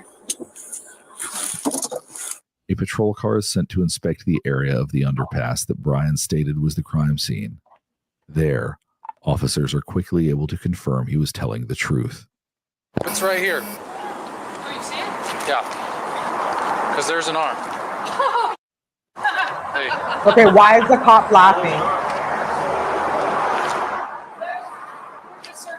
There's an arm. There's another arm. Okay, hold on. Do some pictures. Do you hear that? The cop laughing in the background? There's another one. I'd have a lawsuit over that. Okay. This is like something out of TV. Yeah. He's like, there's an arm, and she laughed. Discussion with the deputy chief about how people. Wait, I feel like, did you guys miss that? Behind one of these courtyards. Disgusting behavior by a law enforcement official. Stuck with. Oh, thank you, Gracie. Love you, Gracie. He said it was the bridge here right by the jail. You have been a member for much longer than that. You could suck sometimes. My bad. What he's saying, it sounds like overpass, but we'll clarify. A patrol car is sent to inspect the area of the underpass that Brian stated was the crime scene. There, I don't know if officers are quickly able to confirm he was telling the truth. It's right here. Oh, you see it? Yeah. Because there's an arm. Hey. Pause. You guys hear that? You witnessed it. I did not witness it. That's a form of police corruption, I think, in my opinion. Hey, There's an arm. There's another arm. I'm no professional, but that's what's up. Do some pictures. Start right now. Coming from law enforcement. Another one. I don't have a clue. I'm sorry. I can't. I can't enable that. I can't support it. TV. It's disgusting. Discussion with the deputy chief about how people, Right. these kids Don't come for me. Let me go get my drink. don't have any remorse.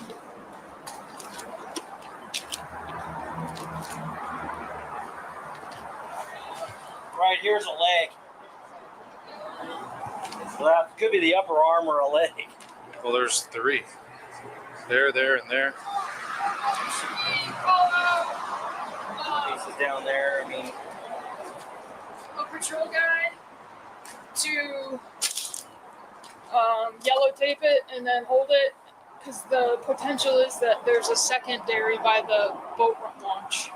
Yeah, I would think so. we 'Cause can if run you out want to there go, and look at that, and then if you guys, we can just ask for a. I'm switching to primary. Hold on. But if we can get the lab out here, that would be the best thing. yeah, get forensics out here. After the 8-minute drive to the sheriff's office is complete, the deputy escorts Brian Jr. into the interrogation room. He's Is Dad cooperative? Everybody's cooperative, including Dad's Brian Sr., son is Brian Jr. They're ready for him. Okay, cool.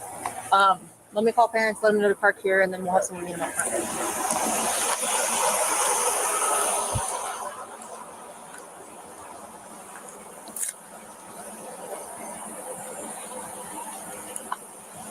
Okay, so what I want you guys to do is pull into the front of the sheriff's office, and when you do that, Hello, my love. Okay, no problem. Okay, so you're just gonna pull up in the front of the sheriff's office, okay, and just park up here at the front, and then we will have somebody, most likely myself, will come out here and I'll look for you, and then as soon as you. This is wild. I saw 𝗍 and I saw We Are 𝗍EITG. We Are 𝗍EITG. I haven't seen you in here in a while. Good to see you. Good to see you. Welcome. We're covering Brian Cohee. You guys pull up in or just We've park. had a lot. I'll meet you and walk you back, okay? Oops. Yeah. Okay, sounds good. Just hang tight in your car, and then you'll see me come out, and then we can meet then.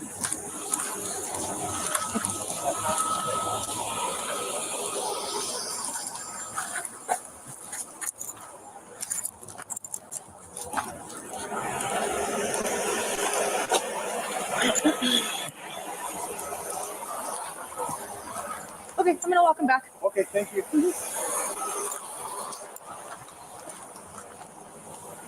Okay, Brian. I love the body cam footage. I do. So walk with me. We're gonna walk right this way, okay? You're fine with me not being in cuffs. I'm fine with you not being in cuffs. Okay, thank you. I've been on replay, Chris. Thank you. All right, Brian. Oh, 𝗍EITG. I love you, 𝗍EITG. Oh, let's pull it. There you go. Sorry, You're good. You're good. All right, just face that glass right there for me. Yay! Just walk over for me, Brian. 𝗍EITG, thank you for gifting. It super helps the channel, and I appreciate you. Not only you're a great friend and supporter, but I love you dearly. Welcome. We Are 𝗍EITG. You got a membership. You've been lurking and replaying, which is fine. I appreciate all the support. But I'm glad you got a membership. Yay! Okay.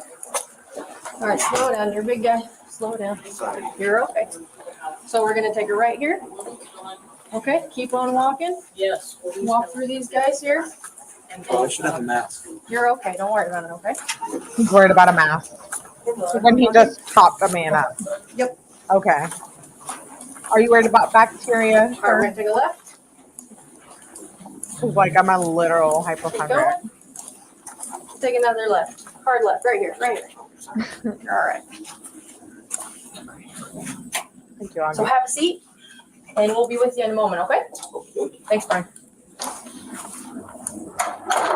The parents arrived just a couple of minutes after their son. Just follow me all the way down.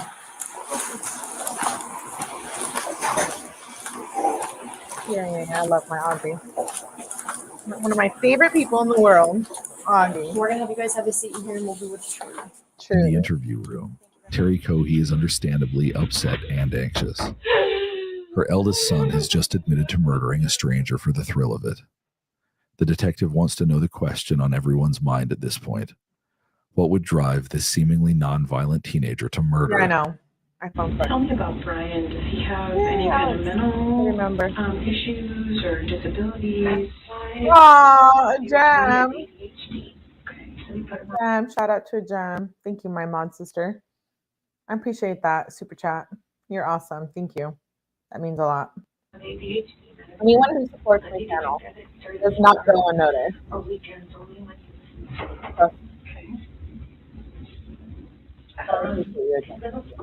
And Audrey, started exhibiting number, behavior. all of you. Just saying things to get kids riled up and thinking it's funny. Okay. The doctor. ADHD does not make you kill people. ADHD. Yes, he's autistic. Autism also doesn't make you kill people. Oh, and there's some indications that he should get further Major testing depressive order doesn't make you kill people. because of potential psychosis. And Psychosis is possible. Okay, I'm open to it. I'm open to it. I'm not going to knock it. I'm willing to be open. Okay, all right. Maybe he was experiencing some type of physical or psychological and physical. Take him to Denver, and so we got him involved. The ability to cut another human She body. worked with him for about a year, You have to and then think about COVID hit. mentally. So she couldn't do sessions anymore. And they tried to do over the phone sessions, but it's just not very It goes beyond the point of like our opinions. It's like that's why it's like, are you born a killer? Are you born evil? Like, okay, well, you Or what is seem to it? be doing good. You know, you graduated high school. You worked for. We don't chop people up on a regular basis, so. And he's been working there for a year in August. The detective wants to know more about the medications Brian is on and if he's actually taking them. And he said he's not taking his medication, or is he on medications now? He's on ADHD medicine. Okay. Right. That he takes before work. Autism would make him off. Would make him off, but not right. Murder. I agree. Anti-anxiety. There's more nurture of his nature than anything else. That as well. And to the best of your knowledge, is he actually taking them? Like, do you watch him take them? I don't watch him take them, but I have an alarm set, and every night at 10 p.m. I say, Brian, take your medicine. And he says, I know, I am. Okay, I have to pause. Because I feel like, oh, Brian, take your medicine, 9 to 10 p.m., whatever. You're an adult. And it makes me think of like the colossal popcorn in the Sebastian Rogers case. Or like, it's like, are you really, Hermione? You're 20-year-old? Maybe if they really are on the spectrum. But like, I feel like Brian, according to his peer mate, like his peers at school, that's what I mean by peer mates. I don't know if that's the right term. I feel like they said that he was very off, right? And they didn't like him because he was very like morbid. Self-contained. I mean, it's I feel like parents had to have known. It seems to be going down. Like, I'm just saying. So I assume he was taking Recognize them right over here, right? Alcohol or any other recreation drugs. Maybe we can learn. When you talked about the school stuff and having lots of We're here to learn. issues, what were the issues that they were having that made other kiddos not feel safe? He would make jokes that were not appropriate. What kind of joke? He got suspended a few times, like for So you had behavior issues. Okay. behavior that wasn't Hey, acceptable, Mom. like You had behavior this one girl that he knows very well. He knows that she has Petey! Oh, my love. Thank you. Frighten her. And so, you know, one of his You and a gem for chatting. came up to her in the hallway. It really does help It's the really loud next to her. You know, knowing that it would put her in a panic, and she cried, and we were like, yep, no, you know, that's not how, no. You knew that would upset her, and you did it anyway. And he got suspended for prohibited use of a weapon, but it was, there was another boy who brought in nunchucks to school on the school bus. And Brian was like, wow, cool, you know? And I think this was in 11th grade. And so, I get like Stephen Stern vibes, like parents act like there's nothing wrong. I think Brian had given You know out what I mean? candy to some kids on the bus. You know? And so I was like, Tony, can I check those out? He's like, I know. I'll bring you in so you can give me some candy. So Brian gave the kid candy, and the next day the kid comes on the bus with 2 sets of nunchucks. One are glass, and the other one's. I'm sorry, the reference is like freaky. rubber. I don't know. I never actually saw them. This is a mom. But so he's like, I know I can't say. Why do I feel like the mom probably felt like after he was sentenced, she felt like some sense of relief. Like she knew what she was dealing with, and it's like a relief that she doesn't have to worry about protecting her son. Take the glass ones because I don't know her. So hey, she's a mom. Hey, my mom would do anything for me. I don't know. How about this? I have my own here. I can get it too. Differentiating stories. She would never. Saw them and they said, "What's that, Brian?" And he was like, nothing. You know, and so. Her son was off. I agree against the logic. We have a prohibited weapon on school grounds, and I'm like, okay, well, what about the other kid that brought them in? And they said that kid doesn't have the behavior issues that Brian has. And I'm like, oh, so you're punishing Brian because he has behavior issues? I do. I see. Yeah. At the beginning of the live, I said I think he suffers from antisocial personality disorder. I do. They claimed he was depressive. Maybe, but I definitely think. Okay, have you guys ever watched that movie Psycho, like American Psycho? Is that what it's called? American Psycho, or is it Psycho? I really like the guy in it. Oh, it's American Psycho. If you watch that movie, it explains so much about like murders and the human mindset. I actually really love that movie. Maybe we're gonna do like a little watch along. Sarah, Melly Beautiful Wheeling. Oh, Sarah, thank you. Thank you, my girl. I love you. You're so sweet. Sarah just super chatted. Thank you. Truly, all the support you guys give the channels, it means so much. Truly. Because I was always like modding, right? And like around the streets, YouTube streets. You saw me around, popping in and out. Just kidding, but it's nice to like be here and be able to do what I love true crime. I'm sure like some of my friends who are my mods on here probably get sick of me. You know who you are, talking about true crime like every day. And you just get a call from me talking about true crime. Like, it must be exhausting.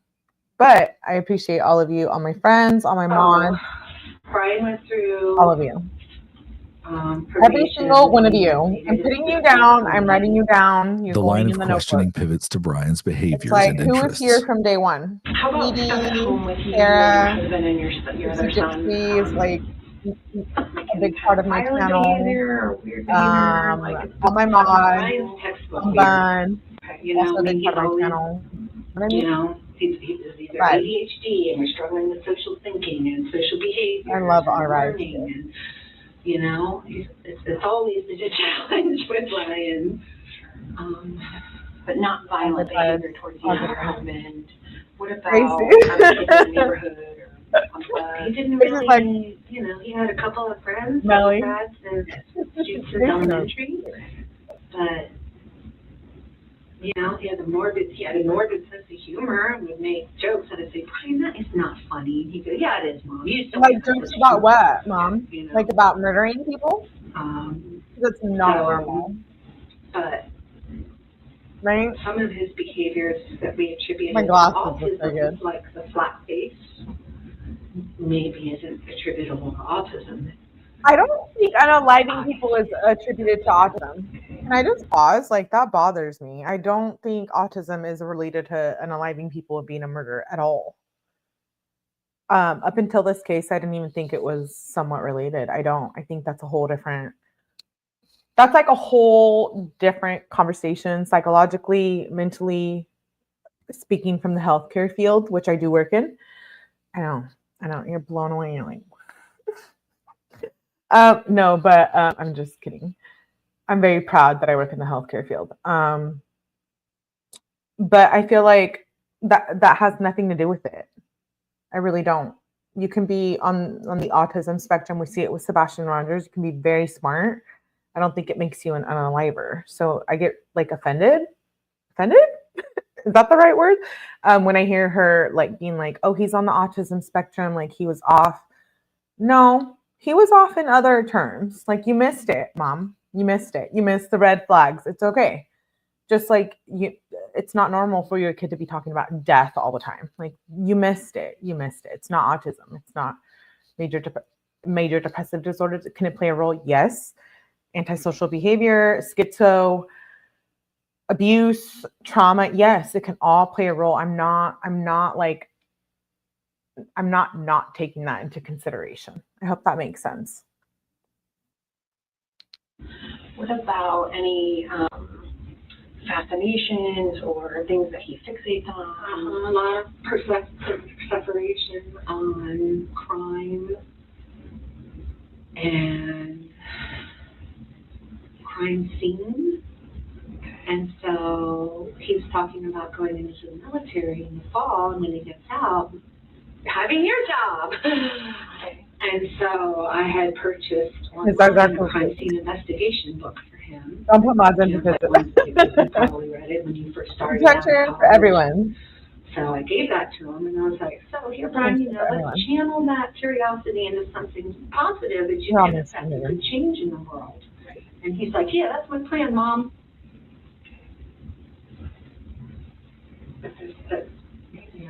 He's not going to say always had a fascination. I'm going to say in the last few years. Okay. And is it like shows that he watches, or like I like all of it. To do things to create a scene? You know what I mean? Okay. Like, you're right. Whether it's like animal stuff or he calls him for the cat. He's very affectionate with our animals. And, he would watch. Not going to work here. Like just last week, he watched Silence of the Lambs. But I was like, well, he's 19, not sure, Probably all watch. I watched it. It doesn't make me a serial killer. Is there anything else about Brian or the last couple of weeks? Yeah, I think there's a lot. He's always, sometimes he's affectionate, and every night when I say, I love you, Bugs, and he says, I love you too, Mom, and he gives me a hug. I feel like this is the mom just suffering. He wanted to have a normal relationship with his son. Work. He's never, other than his behavior issues in high school, it's like there's never really been anything legal that was. I'm not gonna act like it's that was a problem. But I was like, when they did his testing, and forgive me because I'm not. I wonder, what his childhood was really like on the spectrum behind the camera, behind all of it. His wonder. Stuff. Did they kind of give you a range, or did they say we think maybe based on some behaviors They said he was high functioning, that he did the IQ tests well and blah blah blah. But they said, in going through this, I think that it would be beneficial if he received further testing. And I said, okay, who do I go to? And they gave me a couple names, and I called them, and they said, no. And then I said, okay, who else should I call? And I called them, and they said, nope. And I said, who else should I call? And I called them, and they said, nope. And there was nobody else to call. Okay. And this services, is she just kind of doing some basic counseling type stuff? She works specifically with autistic children. Okay. And so we were referred to her from, Okay.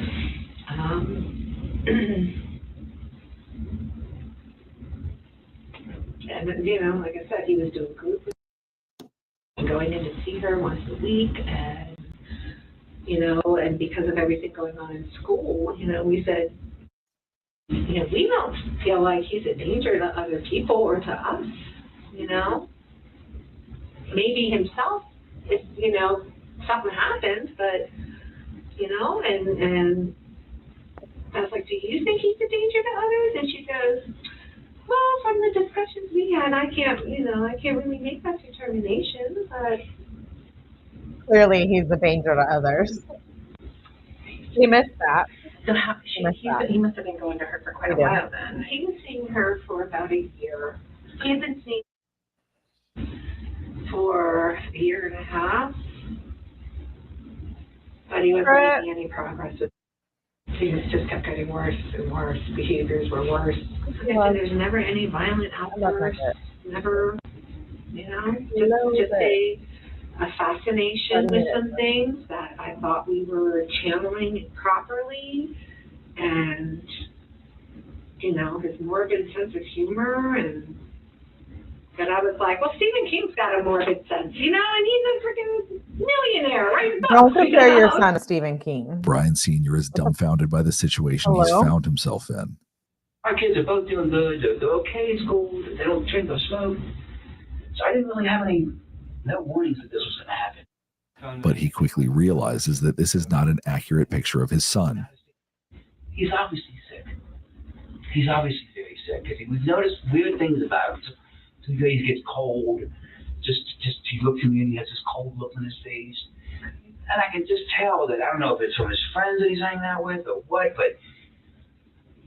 Tell me about some of the, I know he's had some issues in the school, but tell me about Brian from his childhood. Very growing up. He was good growing up, but I think they diagnosed him early in elementary school with ADHD because he would, you know, he had trouble meeting friends, trouble talking, doing funny things.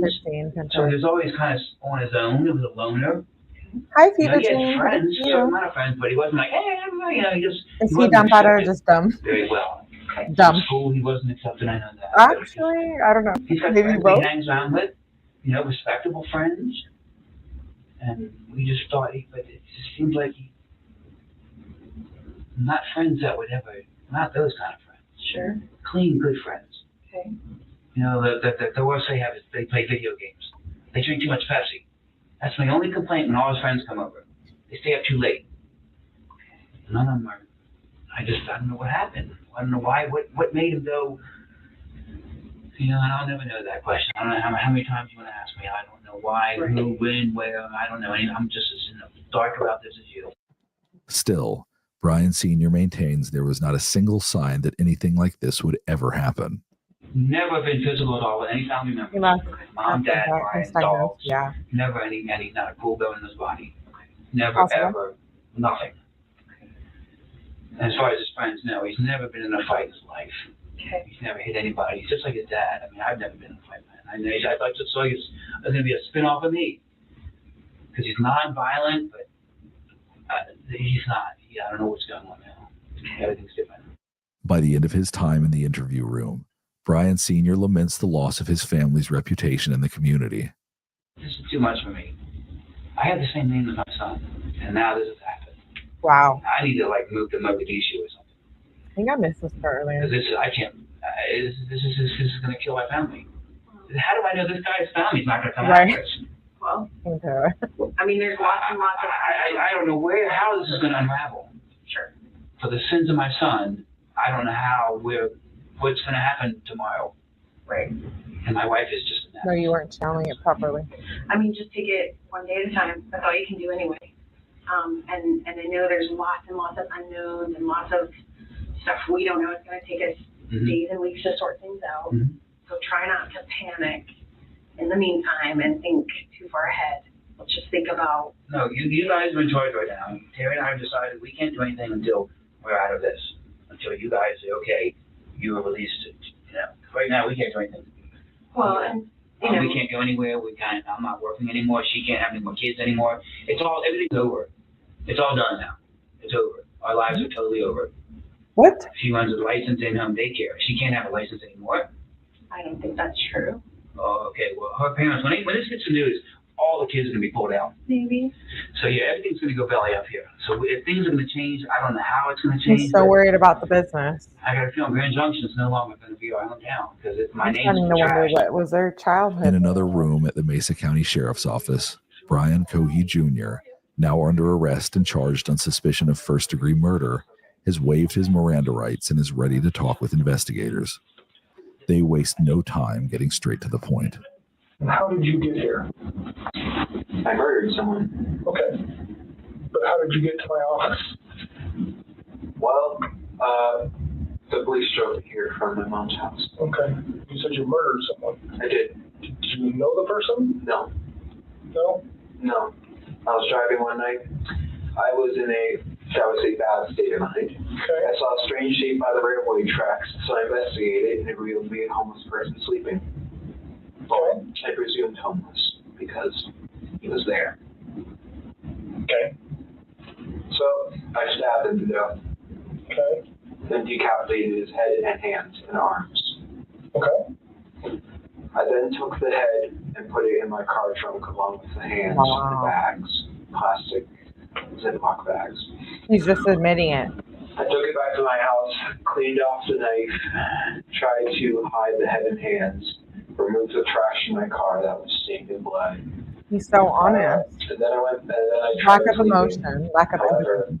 I was quite stupid, shall we say, because I decided that's too much evidence. The body needs to be dumped in the river. So I took the body in the trunk, drove it to the Blue Heron drop-off point, and unsuccessfully dumped the body as I parked too low down the ramp. The ramp is on dirt, so unless you have four-wheel drive, you're not getting out. And I was able to get out, and my car flooded. Let's see, I killed him just after 11, February 27th, 2021. And then I dumped the body. I tried to dump the body. I'm trying to remember the time exactly. It was 1 a.m. Literal serial killer. So that sounds fascinating. What do you want to know? Right. To start back at the beginning and go Look how tell cold me he more is. Is he a details. psychopath? I think he's an absolute psychopath.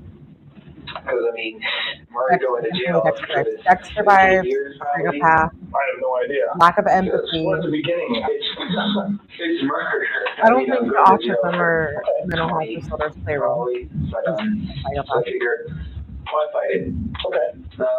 So what's important to me is to learn as much about you and what you did and as I can. Well, as many details as you can give me, the better. I tried a 2007 Exactly, Miley, lack of 500, empathy. You're telling us and I that he's not. a Right. small 18-inch bat in there for self-defense, and a large kitchen knife in the glove box, both for self-defense. Happy about it. Because I don't really trust anyone, or really any part of this town, so that's why I have both. And let's see, yeah, it was the night of February 27th. It was a full moon, and I figured I could see so well, why not drive out? And I am in a bad state of mind at that time. I have major depressive disorder, so Kind of bothers me. I'm not thinking I'm a very spiritual person. positively. Okay. And I'm Woman has cruising around for an hour and a half. So I fill up on gas halfway through, and I'm eventually driving underneath the bridge near the sheriff's office. You know, like how. Oh yeah, go ahead. There's a road underneath, right? South under the overpass. And I was driving along, and I see a shape here on the railway track. So I'm like, oh, interesting. So I go up, And as I'm looking, I see a large thing wrapped in a canvas. Okay. And I'm like, that's a homeless person. So I grab my knife, I put on 3 layers of gloves because plastic gloves can be trailer users because they're so thin, those vinyl gloves, by imprinting your fingerprints through. So I put on 2, Right, Audrey. 3 on one hand. I took the knife, I pulled back the canvas, and I stabbed his neck. He was panicking at first. I stabbed his old neck. man voice. He was in his 50s. I know why I call him old man. He was saying, What? What are you doing? What are you doing? Why? Ah. And I just kept on stabbing his neck. It's okay if I do it. So Warren was asking, why? Why are you doing this? Why are you stabbing me? Oh, yeah. This is evil. This is him. Demonic. I was strapped on top of him like Looks, this. he looks like a... He couldn't fight back. Oh my God. Surprisingly easy. I Sorry, was being mean. barely breaking the sweat. I thought, oh, this guy, he's going to be tough. But no, it was actually surprisingly easy. And during the time I was growling and making animalistic noises. Why were you doing that? I suppose it was a frenzy. Okay. I was so excited, so rushed up on adrenaline and everything. And I paused and he said, why are you doing this? And I said, I've been wanting to do this for a long time, murder someone. And then I continued. The whole ordeal lasted about a minute and a half. Okay. And I stabbed, when I was finished stabbing him, he took out his last breath, a grunt, and his head was halfway cut off in stabs. Wow. All the while, no, actually, after I killed him, I just couldn't stop saying, stinky, dirty, dirty, stinky, stinky. I wasn't selling anything. We're literally living through that. I don't know. Okay. And, but you remember doing it, so. Yeah. I suppose it was just me speaking out my mind at that moment. It was a pouring out mind. What are you worried about? I mean, this looks like it's pretty close to the road. Have somebody seen you or catching you? It was 11 p.m., so not many were driving by. Well, it was behind the pillar. So, like, here's the road. It was here. So people would only see a brief thing here and here. So were you worried about them seeing you? I was worried about one of them stopping. But what did you think could happen if somebody... Well, if they looked, well, it was quite dark under there, so they wouldn't have seen the guy unless they looked. They would have seen me holding a bloody 12-inch knife. He's like, he gets off and like you're living with him. Psychopath too. So you weren't doing it for COVID, you were doing it for partially. I don't know why this happened. Yeah, I agree. Yeah, but no one stopped. And I'm just like, proves the bystander effect. Nonchalantly, the killer goes into chilling and graphic detail about what he did to Warren Barnes' body.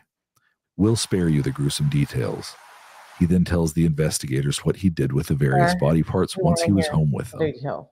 And then I left his body there. And then I took the head, put it in a leftover pizza box from the dinner a few nights ago. What? And then I took the hands, put them in the back, drove home, hid the hands and head in my room, cleaned the knife, threw away the garbage with his blood on it, and then put the blood stained, wasn't stained, it had splatters on it. I put it in the dish, in the washing machine. What did you put in there? I put the outfit I murdered him in a washing machine. Yeah, I was wearing. Okay. In the washing machine, put it on high speed so it would effectively remove the blood.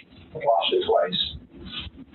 And then I tried going to sleep, but I was worried. I tried going to because there was a hole in my they brought. I was worried that they would be able to obtain a partial print. So I figured, why not go all the way? I drove back in a different outfit, picked up his body, surprisingly heavy, put it in my trunk, and drove to the Blue Heron drop-off station. Okay. I parked So it's like this, right? So let's say this is the ground. The ramp is quite steep, and you need to have four-wheel drive to pull out of it. Okay. And my car didn't. I thought, so I pulled in. I thought that I could drive out because I put it in reverse. A, so that it's easier to pull the body out, and B, because the back tires would provide propulsion to push up. Right. And I open the trunk. I take his body out. I put it in the water, and because I don't want fingerprints on a body, so I just try moving it with my shoes. What? That works successfully. He goes out some part in the river and floats off. Okay. God knows where he is now. Investigators are still curious to get to the bottom of Brian Cohee's state of mind at the time he committed the murder. And you talked about you were just kind of in a bad space that night. This is crazy. Okay. Why were you in a bad space? Crazy. I didn't take my medicine. And plus, for years, I was wondering what murder would feel like because, like, Ted Bundy and the Zodiac, they all say murder is the best feeling in the world. So I'm like, I'm going to try that. Okay. So for some time, I had been wondering when it would happen. I always knew I would be in this building, whether it was as a criminal or a police officer. Okay. Because I was planning to go in the military, go into forensics. Okay. All right. And how long do you really, honestly think you've been thinking about really at some point you wanted to know what murder felt like? A year. Okay. All right. And you said you read books? I read books.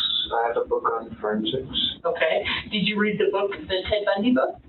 No, I have not read the Ted Bundy book. Okay. I probably have seen excerpts. Have you seen little comments from it or things like that? I'm not sure what book you're talking about. The one you mentioned, the whole stuff about Ted Bundy. A lot has been written. No, it was on the internet. Yeah. Okay. All right. All right. And Pete has studied him too. So he's been crazier longer than a year. I think there were signs. You seem more like Ed, who had Just back to my original argument. Ed in California. Kenny Blair's parent. You fell the line. Studied him? You remind me of I know of him. Everyone's only He him. was a Goliath. He was 6'9", 300 pounds. So can I answer your question? Almost all those people did this for some sort of, whether they had sex with the body or it was some sexual gratification in their mind. Criminology, there's different types of. I'm not a serial killer by no means. Not a serial killer. There's different types of them. There's organized, disorganized, visionary, missionary. I'm just wondering what gets you excited about doing it? Well, I'm not really sexually attracted to it. So he's not sexually attracted. It was just curiosity, more or less. Okay. And you said you studied criminology and forensics and all that? Not college study or school study. It's like a passing interest. I understand. But what were you worried about, like leaving evidence behind? I've dissected many body parts throughout my. Tell me about that and what you did then. Well, I was figuring the police don't. This is not to be taken offense, but police, they don't seem to care as much about high-risk individuals, homeless people, prostitutes, etc. So I was deliberately looking for someone who lived that type of life. Okay. And I found a homeless person. And the original goal was just. Because you didn't think anyone would care about. But I was worried about the fibers on the outfit I was wearing that would be on his clothes and stuff. So I deliberately messed up the clothes. Okay. Not cutting He them up, attacked just throwing them Warren around. under a bridge. And I was worried about Stabbed him. just how long it would take to find him. Because it's a That's what the affidavit said. somewhat traveled road. Eventually someone with the windows down is going to smell something off. The police have a nose for that type of thing. They're trained to be able to identify the smell of a corpse. So that's where the river idea came from. Because a river will wash away a He's lot like, of rivers are like rivers are quite tricky. And obviously that was botched. So how long have you been planning or looking for Hello, someone to do this Anne. with before you found this guy? About a year. About a year? No, 6 months. So you come close or seen somebody or chickened out or anything in the past? No. I mean, I was looking for a deliberately secluded place like that one. I wouldn't just We can't forget. go up in Clifton and We can't forget about cases that are just silent, right? Like Courtney Clenny, I know there's not a lot going on. She's going to trial this year, but it's like if you don't talk about it, people aren't really interested about it. It's not in the algorithm. Brian Cohee's probably not in the algorithm because it's an older case, but it does definitely play a role into true crime and what maybe the hearing tomorrow or 2 days from now, my time, maybe he'll get away with it. Maybe he'll get another trial. We're going to be covering a case tomorrow here where we see someone get a second attempt for a new trial. So I feel like it does matter, right? Even though it's an old case, like we want to continue to speak about these cases and bring awareness to all of it. And mental health and all of the above. so walking down the street and That's because it's not like, it's like out of sight, out of mind. everyone sees that. There's a lot of true crime people that are just anything in the past. silent. Yes, I'll go on night drives. Often, maybe once Ashley every 2 weeks. Benefield, Now just and Reed. peruse the streets. Okay. So before this guy, how close have you come in the past? Not at all. But there's a lot going on behind the scenes, right? Yeah, look, just try and find Is anybody interesting No. in your mind thought of a plan? Well, occasionally when you see girls walking down the street, I take a glance at them because it really is like a temper where half of me says, well, I'm quite inept with women. I'm being honest, I'm no Casanova. But half of me says, I want to take that girl home and make her feel nice.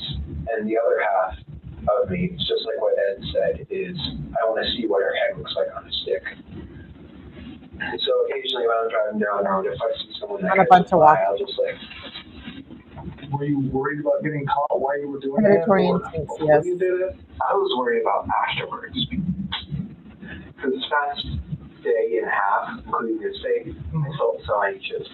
Because not only is my car in the river, there's blood on it, there's body parts in my house. So is his hearing on Monday, status conference hearing, is he going to try to claim insanity again or like parole or something like? Yeah. January 6th, 2025, appearance type virtual hearing type status conference, case number 2021CR305, location Mesa County, courtroom 11 at 9:30 a.m., which is why we're covering. My parents like to look through my things occasionally, That's Monday. and when they see blood, and eventually when they're going to get the news that a body was found in the river, that's very much circumstantial evidence that's pointing to me. So I was very much anxious these past days that I was eventually going to get caught. Okay. What did you think would happen if you got caught? Not insane. Well, so he's born I evil. figured my mother would have confronted me about it, but no, she didn't even. That's why, okay, so please let me know your opinions. Are people born evil? Is it nature versus nurture? What do you think about the parents? Please let me know your opinion. It matters. We talk about true crime cases just because we're not like familiar with them or it doesn't happen to us doesn't mean that it don't happen, right? We watch them all the time, but it's possible. I have a couple local cases that I'm talking about in the next week. And I feel like, I don't know, maybe all of these factors do play a role, right? Like mental health, societal factors, environmental factors, until the police arrived. people factors. I thought the police would handcuff me, but apparently I've been cooperational, so. Detective's line of questioning moves on to the big question. Why now? So what in your life has changed? Like, are people born evil? They come out of the womb born evil and they adapt to their environment? Do they come out of the womb etc. And then they live their life, and then whatever societal and environmental factors, are they bad from the jump, from the start, or are they not? Or what makes a human being bad, right? We sit here all day long and cover true crime. I do it all the time. We're doing it right now. But like, what makes these people commit these acts that are so horrifying, right? And we all go through things and trauma, and so, but we don't see our family members going offing someone, or maybe we do. Maybe we do. Like, everyone's different, but I think it's something to consider as we cover true crime. I really do. I'm sure what in your mind has changed. Like, are people born evil, or does their environment make them evil? Do their trauma make them evil? Does. Call me weird, but I think everyone has had thoughts of shooting up their school. I didn't know. I have a lot to say about that. And then because of that, I suppose I just don't really like people at all. I don't know. So thoughts of shooting to school to today? No, they choose their own path. What is their environment always plays a role. Okay. Last year, they're born evil. A kid I had been okay, but like they are born evil, like literally coming out of the womb. They're genetic. Okay, I'm actually a science major for genetics, and I work for a surgeon. But do you think like their genetic makeup is that they are born evil? Like they are literally born evil from the first day they come onto this earth and become a human being. Like, are they born evil, or does their environment make us evil? Does it make us a victim of our own environment? Do we become what's around us, or is it like you just pop out of the vagina and you're just evil? Do you see what I'm saying? Like, I know that's confusing, and it takes, you have to like really, I think, dig deep within yourself when considering this topic. I do believe, for a long time I thought like people, it's like their environment, but I do think recently I'm just thinking like maybe people are just evil. Maybe they're just born evil. It's the inevitable. I don't know.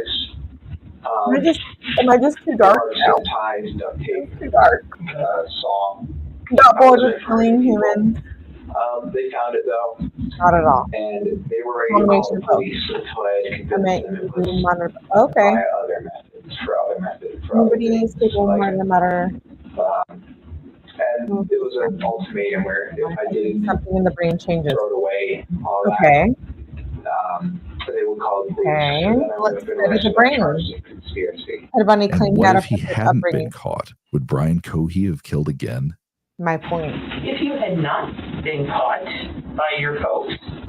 Imagine you have a completely healthy human being, a beautiful human being that grows up in a great environment, but experiences trauma nonetheless.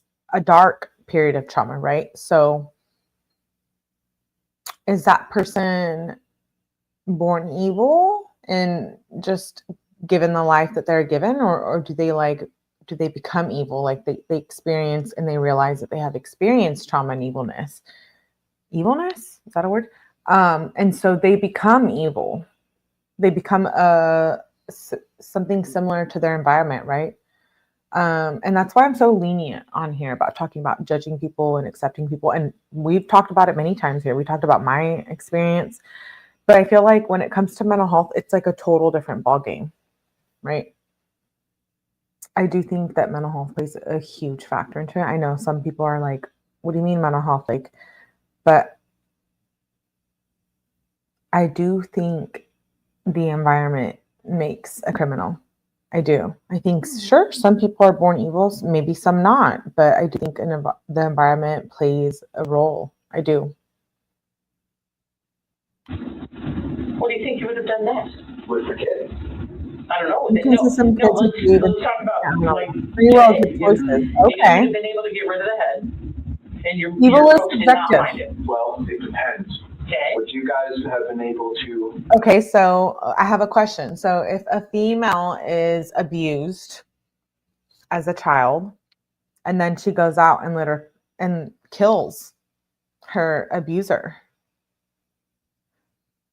is that justified? Does that, because when you go into a courtroom, mental health, all of the above is going to play a factor, right? You're going to get a lawyer, you're going to get a good lawyer who hopefully can represent all of that. So like if a person, a human is born into that environment, I guess I'm confusing myself. Like, do you think that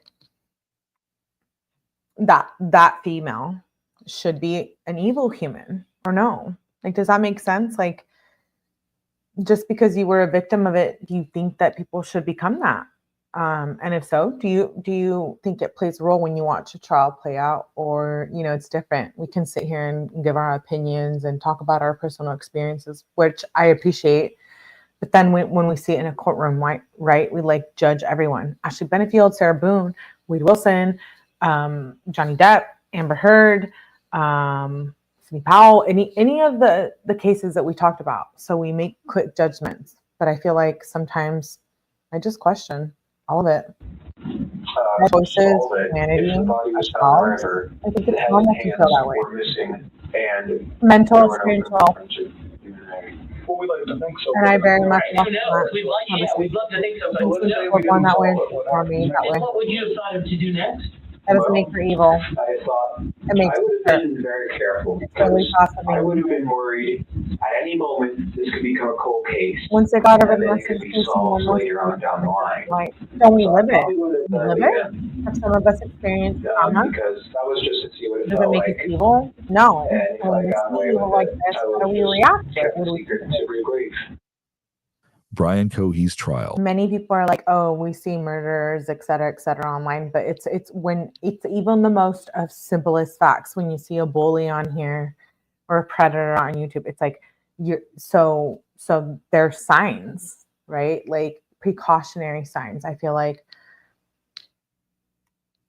something was missed, or we want to believe that, you know, humans go with what they go through, but Where he pleaded not guilty by reason of insanity, lasted for 12 days.